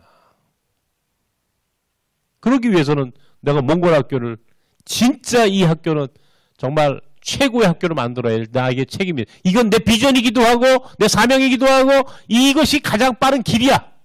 내가 몽골 학교를 정말 좋은 학교로, 몽골에서 최고의 리더가 만들어진 학교로 만드는 것만이 몽골 선교를 비롯해서 중앙아시아 선교 그리고 북한 선교로 가는 최고의 전략적 선택은 내가 몽골 학교를 잘하는 거야. 한국에 들어와 있는 많은 몽골 사람들에게 의미 있는 메시지를 전달해주는 공동체가 되는 것, 이것이 내가 북한 선교, 중앙아시아 선교, 전 세계 하나님 나라를 이뤄가는 최고의 전략적 선택은 몽골, 한국에 있는 몽골 사람들을 붙잡고 가는 거야. 어떻게 생각하세요, 여러분들은? 내 말에 대해서 동의하지 않으십니까? 동의하게 돼 있어요. 내가 몽골 학교에 있으니까 여기에 몽골 지도자들 만나잖아. 그죠? 내가 자랑하나, 내가 몽골 대통령한테, 내가 몽골 외국 사람에게 준 최고의 훈장을 내가 2개를 받았어. 친선훈장. 2007년도에 내가 친선훈장을 받았어. 그리고 몇 년 전에 북극성 훈장을 받았어. 북극성 훈장. 이게 몽골 최고의 훈장이야. 아니, 박수 안 쳐도 돼. 내가 왜 북극성 훈장 얘기하느냐. 이건 외국인에게 주는 최고의 훈장은 북극성 훈장. 이상 북극성 훈장 받은 사람 많지 않아, 우리나라에. 예? 우리나라에 북극성 훈장 받은 사람 몇 명 안 돼요. 목사로서는 내가 최초야. 예? 그러니까 어떤 거예요? 그 사람들이 나한테 훈장 줬다? 내가 그만큼 그 사람을 가깝다는 얘기야. 할 얘기 다 할 수 있잖아. 만나니까. 만나자고 만나잖아. 내가 아까 얘기했던 그 앵크볼트라는 총리 이번에 가가지고 한국에 초청했어요. 초청했어요. 원래 11월 달에 우리 여기 오기로 됐어. 근데 어저께 연락을 받았어. 지금 몽골이 정치적으로 굉장히 불안정하대. 그래서 올해는 못 들어오는데 내년에 무조건 들어오겠대.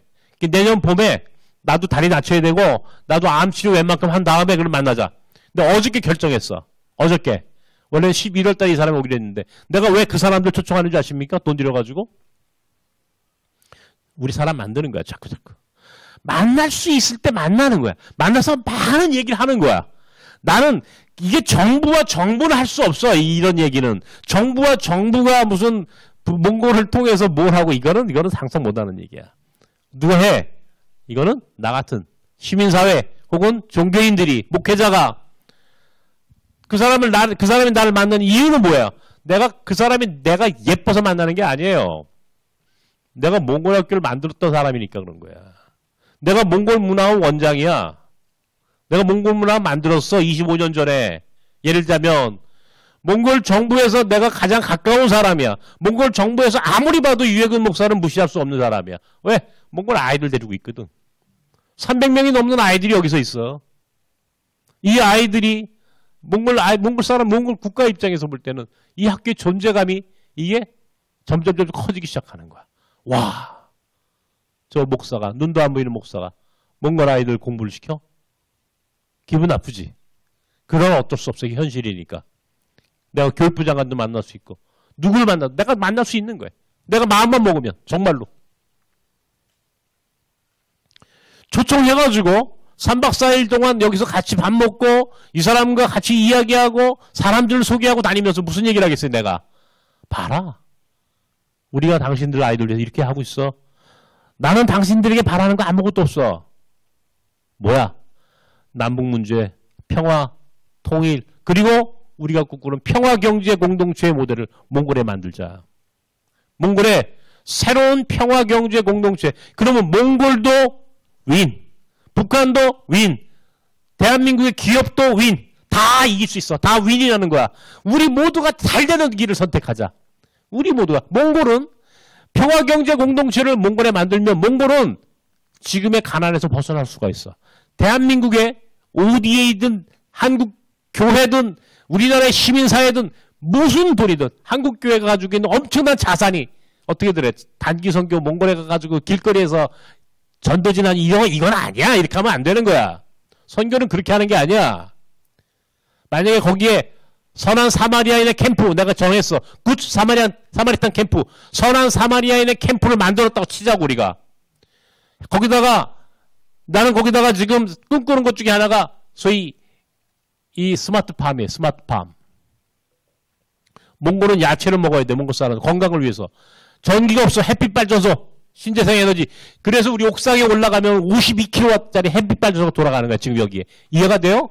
이 건물 옥상에는요. 52kWh, 52kWh, 1시간에 최대 용량 52kW가 생산되는 햇빛 발전소가 이 건물 꼭대기에 있다고. 내가 이걸 왜 만들었는지 아세요? 많은 이유가 있어. 우리 몽골 아이들에게 먼저 보여주는 거야. 우리 이 건물이 900평 여기서 쓰는 전력의 상당수는 우리 햇빛 발전소를 통해서 자생하는 거야. 스스로 만드는 거야. 에너지를. 에너지 주권이라고 그래 이거를. 에너지 주권을 가져야 돼. 내가 한국전력 전기를 안 쓰고도 생존할 수 있는 공동체를 만드는 거야. 거기다가 빵 공장이 있어. 우리 2층에. 빵도 만들어. 어저께 애들 빵 만들었어. 12시부터 오후 2시까지가 최대 용량이 생산돼.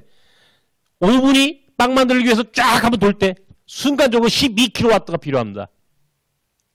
그때는 전력이 최대 용량으로 생산이 돼. 12kW가 필요할 때 우리는 옥상에서 52kW짜리로 돌아가. 쫙 돌아가. 어떤 전력으로 빵을 만들어요? 한국전력 전기예요? 아니죠. 어디예요? 우리는 햇빛 발전소. 하나님의 은혜로 만드는 거야. 하나님의 은혜로 만든 전기로 빵을 만들어. 몽골 대사가 와가지고 봤어 이거를. 내가 데리고 왔어 일부러. 몽골 당신 봐라. 옥상 가가지고 저거 보여주고 그 밑에 우리가 버섯도 키웠어. 버섯. 스마트팜처럼 해가지고 버섯도 전기.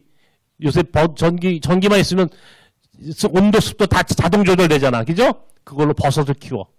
애들이 빵 만드는 데 가서 빵을 쫙 만들어 빵을 이만큼 해가지고 몽골 대사관 직원들 갖다 주라고 싸줬어. 그 대사가 나보고 이거 우리 고향에도 하나 만들어주면 안 돼? 나보고 그러면서 이거를 에코빵이래 에코빵 에코브레드 그죠? 한국전력 전기 안 쓰고 완전히 하나님의 은혜로만 만드는 빵. 이 건물에 들어가는 전력의 상당수는 우리는 자생합니다. 전력이 남잖아? 그러면 한국전력으로 전기를 팔아 우리가. 한 달에 여기서 전기세 나오는 거 이 앞에 양주초등학교나 이 한국에 있는 학교들이요. 한 달에 전기세가 700만 원, 800만 원씩 나옵니다. 전기세만. 우리 학교는요. 내가 얼마 체크를 안 했는데 내가 100만 원 이하로 줄이려고 그래. 지금 150만 원 나올까? 100만 원 이하로 줄이려고. 최대한 줄이는 거죠. 그죠? 전기세를 줄이는 거야. 돈도 중요하지만 우리가 어떻게 사는지를 보여줘야 돼. 우리 아이들에게. 어떻게 하나님 믿는 사람들이 어떻게 살아야 되는지에 대한 교육 컨텐츠로서 아이들이 햇빛 발전소를 만들고 그것으로 전기를 생산하고 그것으로 이 스마트팜을 돌리고 그것으로 빵을 만들고 세상을 하나님의 나라가 모델이 돼야 한다라고 얘기를 하는데 어떻게 모델이 되느냐고. 우리가 직접 실험적으로 해봐야 되는 거야. 해봤어. 내가 몽골에다가 선한 사마리안의 캠프를 만들 거야. 이들 다 강도 만난 자들이니까 탈북자들. 북한에서 온 사람들 다 가난한 이유가 뭐야? 아까 이제 다산 정약용 정조 시대 때 이 변화의 시대 변하지 못한 것. 그 이후로 이 민족의 역사가 그냥 구름통에 나락으로 추락해버렸고 분단되었고 아무도 이 여기에 대해 해결 방법을 찾지 못해. 방법이 뭐야? 다시 몽골에서 평화경제 공동체의 모델을 만드는데 그 대안으로 나는 스마트팜. 그럼 몽골 사람들 야채도 먹이고 거기서 벌어지는 돈으로 북한 노동자들 월급도 주고 전기가 없으니까 햇빛 발전소 만들고 한국의 봉사자들 들어가서 일하게 하고 하나님의 나라를 거기서 만들어가는 거야. 복음이 증거되는 거야. 거기서부터 하나님의 뜻이 이루어지는 거야. 평화가 만들어지는 거야. 통일을 연습하는 거야. 통일 왜 안 되겠어요? 그렇게 되면은. 하자고 하겠죠. 누군가가. 우리 이런 세상이면 우리 한번 통일해볼 수 있어. 이런 한국교회가 혹은 누군가가 이런 하나님 나라의 모델을 만들어낼 수 있는 누군가 그런 헌신과 그런 삶을 살아준다면 북한 사람들이 우리 그런 세상 만들고 싶어. 우리 통일해. 하지 않겠어요? 그러기 위해서 나는 지금도 꿈을 꾸고 지금도 사람들을 만나고 지금도 몽골을 가고 얼마 전엔 이북 오도민에서 이번에 같이 간 분들이 우리 북한 이북 오도민 기자를 같이 갔잖아. 4명이나. 갔다 와가지고 내가 다리 때문에 지금 그분도 못 만데 이북 오도민의 회장단이 지금 나를 기다리고 있습니다. 예? 거기 있는 분들이 얼마 전에 그저께도 전화 왔어. 목사님 다리 어떠세요? 예, 이제 다 됩니다. 다리 빨리 지금 우리 이북 오도민의 회장단하고 왜 이북 오도민 분들이 북한에서 내려오신 분들이야. 이분들이 지금 연세가 1세대가 90이 다 됐어. 이분들이. 그러니까 다 돌아가시게 생겼어. 근데 돈이 있어. 북한에서 오신 분들이 돈이 많아. 우리 이북 오도민 돈 많아요. 돈집 있어요. 몽골에다가 목사님이 꿈꾸는 평화경제 모델 만드시겠다면서요. 우리가 거기다가 돈 100개 우리가 죽기 전에 남북 문제가 지금 풀어지는 남북의 평화와 통일로 가는 길이 어떤 모습이어야 하는지 그 가능성만이라도 목사님이 보여주신다면 우리 이북 오도민회가 참여하겠습니다. 이게 지금 이북 오도민회가 나에게 제안해 오는 거예요. 이게 가능하죠 지금 그죠? 실향민들이 북한에서 넘어오신 이 이북 오도민회 멤버들이 그런 제안을 저에게 이제 그분들이 이번에 같이 간 기자들이 막 기사를 써가지고 막 하니까 와, 기사도 잘 썼어 이번에 가보니까 너무너무 이분들이 감동받고 온 거야. 그러니까 이제 이 사람들이 가서 또 회장단을 설득하고 기자들이 기사를 써가지고 신문을 발간하고 하니까 사람들이 거꾸로 이제는 맞아 몽골이 답이야. 몽골에서 우리 평화를 얘기하고 몽골에서 통일의 길을 만들어가자. 이런 새로운 대안, 새로운 희망을 꿈꾸기 시작했더라 이런 얘기야. 근데 그 시작이 뭐였느냐? 이주민. 몽골 학교, 한국애들, 몽골 사람들을 만나면서 내가 새로운 꿈을 꾸게 되고 하나님이 그때다가 탈북자를 비롯해 북한 문제, 내가 90년도부터 북한부터 이 통일 문제에 관심을 갖고 독일을 찾아갔던 그 외롭던 내가 그 한 달 동안 얼마나 외로웠겠어. 유럽에 가가지고 뭐냐. 근데 그때 지금 생각해보면 야 독일 통일의 현장을 가본다고 내가 그렇게 갔던 무모한 것처럼 보였는데 알고 보니까 하나님의 섭리요 계획이었어요. 그리고 내가 요즘 기도합니다. 하나님 내가 암에 걸렸는데 내가 뭐 아직 하고 싶은 일이 더 많고 할 일이 더 많이 있는데 하나님 나에게 시간을 좀 더 주십시오. 하나님 내가 꼭 이루고 싶은 하나님의 뜻을 이루고 싶은 내게 비전을 하나님 주셨는데 이 비전이 이루어지려면 내가 조금만 더 하나님께서 나에게 시간을 주신다면 내가 이제 지금보다 살았던 속도보다 더 빠르게 더 열정적으로 더 헌신적으로 내가 살아볼 테니까 하나님 나에게 조금 시간을 좀 더 주십시오 라고 기도하기 시작했어. 나 하나님께서 내 기도에 응답해 주실 거라고 믿어. 왜? 하나님이 주신 비전이니까. 이주민 사역이요. 여러분 이게 내가 지금 얘기하는 게 와 저 사람은 완전히 꿈을 꿔도 저렇게 황당무계한 꿈을 꿔라고 생각하십니까? 근데 처음에 내가 이 얘기했을 때는요. 전부 다 저 사람은 뭐 꿈도 야무지다. 근데 요즘 와가지고는요. 안 그래요. 가능성이 보이는데? 가능성이 보이는데? 그러니까 원래 생각은 크게 생각은 세계적으로 삶은 지역적으로. 이거에 이게 제라미 리프킨이라고 하는 미국의 와튼 경영대학원의 교수, 세계적인 경제학자가 이 사람이 얘기한 게 세계적으로 생각하고 지역적으로 행동하라. 나 이 모토를 잊어버리지 않아. 작게 하는 거야. 어떻게 할 거냐? 내가 우리 여기 권지현 전사님 왔나? 권민정 전사님 왔어? 왔어? 내가 커피 얘기 한번 한 적 있지, 그죠? 그죠? 내가 몽골에다 카페 만든다. 내가 몽골에 카페 만드는 생각을 하게 된 배경이 그런 거야. 몽골에다가 내 카페 만들려고 그래. 지금 생각하는 거야, 혼자. 무슨 카페냐? 몽골에 아주 뷰가 좋은 데다가. 최고의 아주 외곽, 몽골 중심가는 아주 트래픽이 너무 심해가지고 소용없어. 초원에 넓은 초원이 쫙 보이는 멋진 공간에다 카페를 만드는 거야. 에? 거기는 몽골의 젊은 사람들이 또 몽골의 많은 사람들이 거기 오는 게 로망을 만들어야 돼. 로망을. 거기 사진 찍고 그 옆에다가 스마트팜 만들고 햇빛 받쳐서 만드는 거야.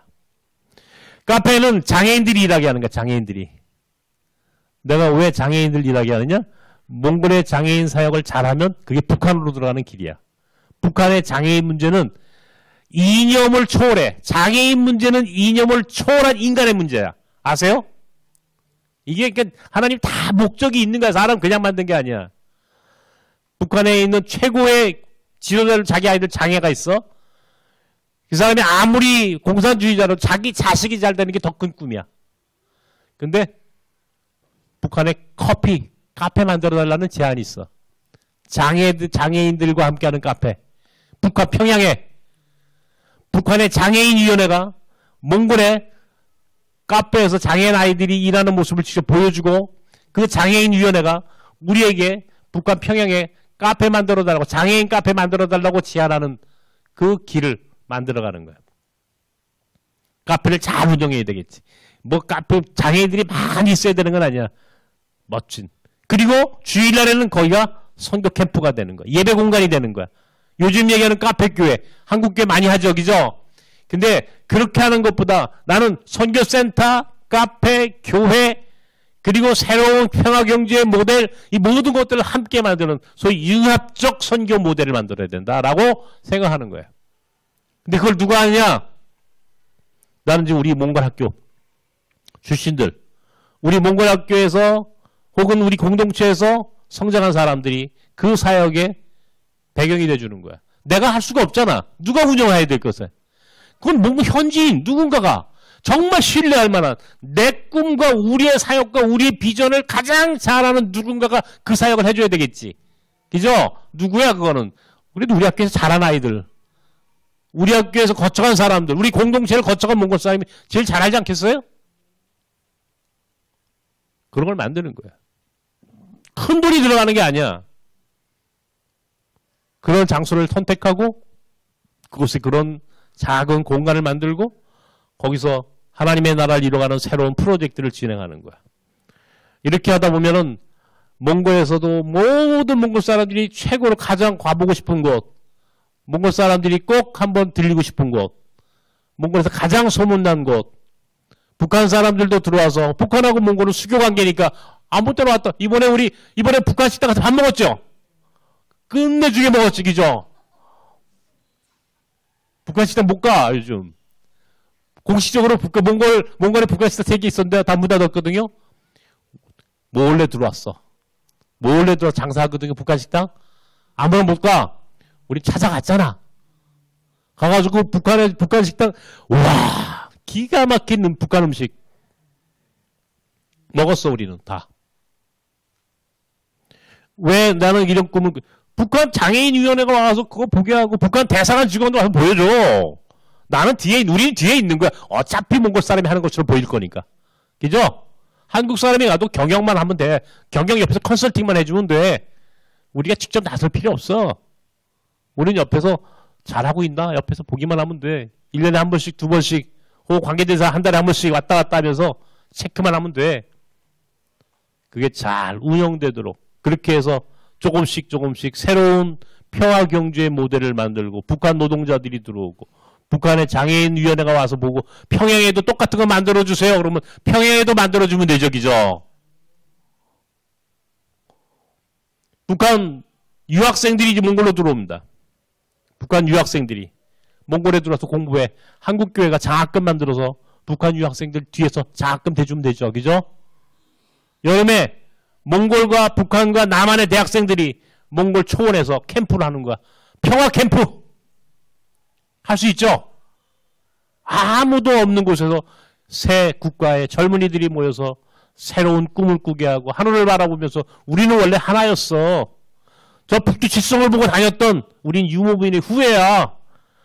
우리는 한때 저 북두 칠성을 바라보면서 우리가 살았던 이 한민족 공동체, 우리는 같은 몽골로이드였어. 유목민이었어. 우리는 같은 뿌리가 같아. 몽골 사람들과 우리는 뿌리가 같은 민족이에요. 아세요? 우리가 몽골하고 같은 뿌리가 같은 민족이야. 칭기스칸이 발해 시조 대조영의 동생이 대아발인데 대아발의 19대 손이라고 그래. 대조영 발해 유민들이었어. 이건 뭐 내가 하는 얘기 아니야. 그걸 연구한 학자들이 요새 그런 주장을 하는 사람이 많이 생겼어. 내가 그 역사 공부를 하는 이유가 뭔지 알아요? 그것도 유목민의 역사 공부를 왜 하는지 아세요? 우리와의 이 영적인, 육적인 이 관계의 역사를 만들어가기. 관계의 역사를 내가 이걸 계속 만들어가야 돼. 누군가는. 이걸 만들어내기 위해서 내가 공부해야 돼. 직접 역사 공부를 합니다. 왜 우리는 기독교의 역사가 아까 얘기했던 1784년에 들어왔다고 얘기하냐고. 아니야. 이미 신라시대 때 들어왔어. 아니 그 이전에 들어왔는지도 몰라. 그 이전에. 아세요? 내가 이제 언제 기회가 되면 그 얘기도 해줄 거야. 내가 11월 첫째 주 우리 교회에서 성서 인문학 매달 한 번씩 하는데 이번에 내가 11월 달에는 우리 역사 속에 들어온 하나님의 구원의 역사라고 하는 제목으로 이제 강의를 할 거야. 내가 이것 때문에 추석 때 내가 강화도 갔다 왔잖아. 만이산 참성단도 갔다가 올라가려고 했는데 비 와서 못 갔어. 다 됐어요? 넘었어? 아 그래? 내가 오늘 이야기를 하는 이유는 이주민 사역은 새로운 것들을 보게 한다 이런 얘기예요. 새로운 꿈을 꾸게 하는 일이고 작은 일이 아니다. 그러니까 나는 여러분들과 함께 그런 공동체를 만들고 싶은 거야. 뉴 라이프 미션은 그런 공동체를 함께 만들어가는 그런 선교 공동체가 되어야 합니다. 그래서 내가 여름엔 여러분들 모시고 몽골도 가게 되고 작년에는 몽골의 하라오름이라는 데 가가지고 그 칭기스칸 제국시대 때 들어왔던 교회 터, 거기에 십자사라는 교회 터를 우리 찾았잖아. 800년 전에 몽골 초원에 교회가 있었다고. 그 교회가 아까 얘기했죠. 쿠빌라이 칸의 셋째 딸이 고려 충렬왕의 왕비였다고. 당연히 칭기스칸의 며느리가 기독교인이었다니까? 쿠빌라이의 어머니가 기독교 신자였어. 당연히 자기 딸, 많이 고려에 들어오는 그 수많은 몽골 사람들, 그죠? 아유, 공주가 시집 오는데 사람들 얼마나 따로 들어왔겠냐고. 기독교인 들어왔겠어? 안 들어왔겠어? 들어왔겠죠? 이미 신라 시대 때 들어왔다는 얘기 들었죠, 여러분? 그죠? 뭐 경주에서 뭐 십자가 뭐 발견했다는 얘기 들었죠, 언젠가, 그죠? 이런 정도의 이야기를 뛰어넘는 새로운 이게 가능성이야. 가설이지. 아직 정설은 아니니까. 이런 것들을 자꾸 공부하고 찾아가고, 난 그래서 유목민 역사도 공부하고, 여러분들과 함께 선교 현장도 가는 거야. 우즈베키스탄에 내가 왜 가려고 그래? 우즈베키스탄을 통해서 들어온 기독교. 그 땅을 거치지 않고선 기독교가 들어올 수 없으니까 파미르구원. 파미르구원을 넘어오는 기독교. 이게 노아의 방주가 있었던 아라산에서부터 파미르구원. 높은, 옛날에 물이 다 찼으니까 언덕배기로만, 산 꼭대기로만 다녔다고 사람들이. 아세요? 바닥은 홍수 때문에 다 물이 찼어, 늪이야. 이건 땅으로 못 다녔다고. 그러니까 사람들이 산 등성을 타고 다녔어, 옛날에. 그러니까 아라산에서 넘어온 사람들도 코카사스를 지나가가지고 이게 파미르구원을 해가지고 알타이 산맥으로 천산으로 해가지고 바이카노 산맥으로 해가지고 흥안정 산맥으로 백두산으로 태백 산맥으로 이게 민족 이동설이야. 민족 이동설. 들어왔어. 나는 들어왔다 확신해. 그래서 파미르구원을 가고 싶은 거야, 여러분들 데리고. 우즈베키스탄 가서 거기를 그것을 거쳐서 들어왔던 기독교인들. 혹은 기독교인이 아니도 유대인, 거기 하나님의 구원의 역사가 분명히 그 길을 따라서 한반도까지, 동쪽 끝까지 왔을 것이다. 라고 하는 상상력으로 내가 여러분들 함께 거기를 가고 싶다라고 이야기하는 거예요. 근데 아직도 어디로 갈지 결정을 안 했다며.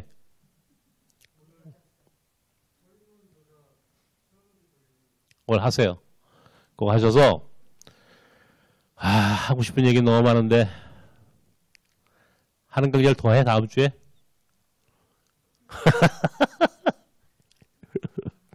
하는 강의를 더 했으면 좋겠는데 이제 이걸로 끝내고 저랑 자주 만나서 이런 얘기도 하고 여행도 가면 이런 얘기도 할 거고 어디로 갈지 여러분들 정하세요. 그러면 뭐 여러분들 같이 북한이든 또 중앙아시아이든 혹은 몽골이든 어디든 난 여러분들하고 어디 가든 그런 이야기들을 이야기하고 여러분과 함께 나눌 그 준비가 되어 있는 사람이에요. 응? 난 여러분들하고 그래서 이주민 우리 단순히 무슨 우리 동네에 들어온 이주민 한 사람 그 한 사람 한 사람을 통해서 이루어 가시는 하나님 나라의 비전을 보기를 바란다는 얘기야. 몽골학교 아이들 8명 데리고 시작해서 여기까지 왔을 때 내가 그냥 온 게 아니에요. 꿈이 있어야 이렇게 키우는 거야, 학교를. 꿈이 있어야, 비전이 있어야 학교가 왜 존재하고, 왜 이 학교가, 몽골 사역이, 왜 내가 하는 이런 이주민 사역의 궁극적인 목적이 뭔지를 늘 생각하면 내가 여기서 쉴 수가 없어. 정말 난 이 학교를, 혹은 우리 사역을 정말 하나님 앞에 부끄러움 없는 정말 좋은 사역지로 최고의 사역지로 만들어 놔야 할 나한테 사명감이 있는 거예요. 자, 오늘 또 뭐 우리 한 목사님 벌써 이제 또 뭐 뒤에서 욕하고 있어요. 안 끝난다고 혼내고 있어 지금. 기도하겠습니다. 하나님 아버지 고맙습니다. 우리 뉴라이프 비전 스쿨을 또 잘 마무리하게 하시고 28기 귀한 사역자들, 동역자들로 하나님 함께하게 하셔서 감사를 드립니다. 앞으로 이제 이렇게 수료하지만 이제 새로운 꿈을 꾸게 하시고 새로운 미래를 바라보게 하시고 정말 우리 한국교회가 우리 교인들이 어디를 바라보며 가야 하는지를 늘 마음속 깊이 새기며 함께 갈 수 있는 귀한 믿음의 사역자들이 되게 하여 주시옵소서. 저들의 삶과 가정과 생업 위에 복을 주시고 하나님 나라 위하여 헌신하는 데 부족함이 없도록 하나님께서 늘 충만한 은혜로 채워 주시옵소서. 예수님 이름으로 기도합나이다. 아멘.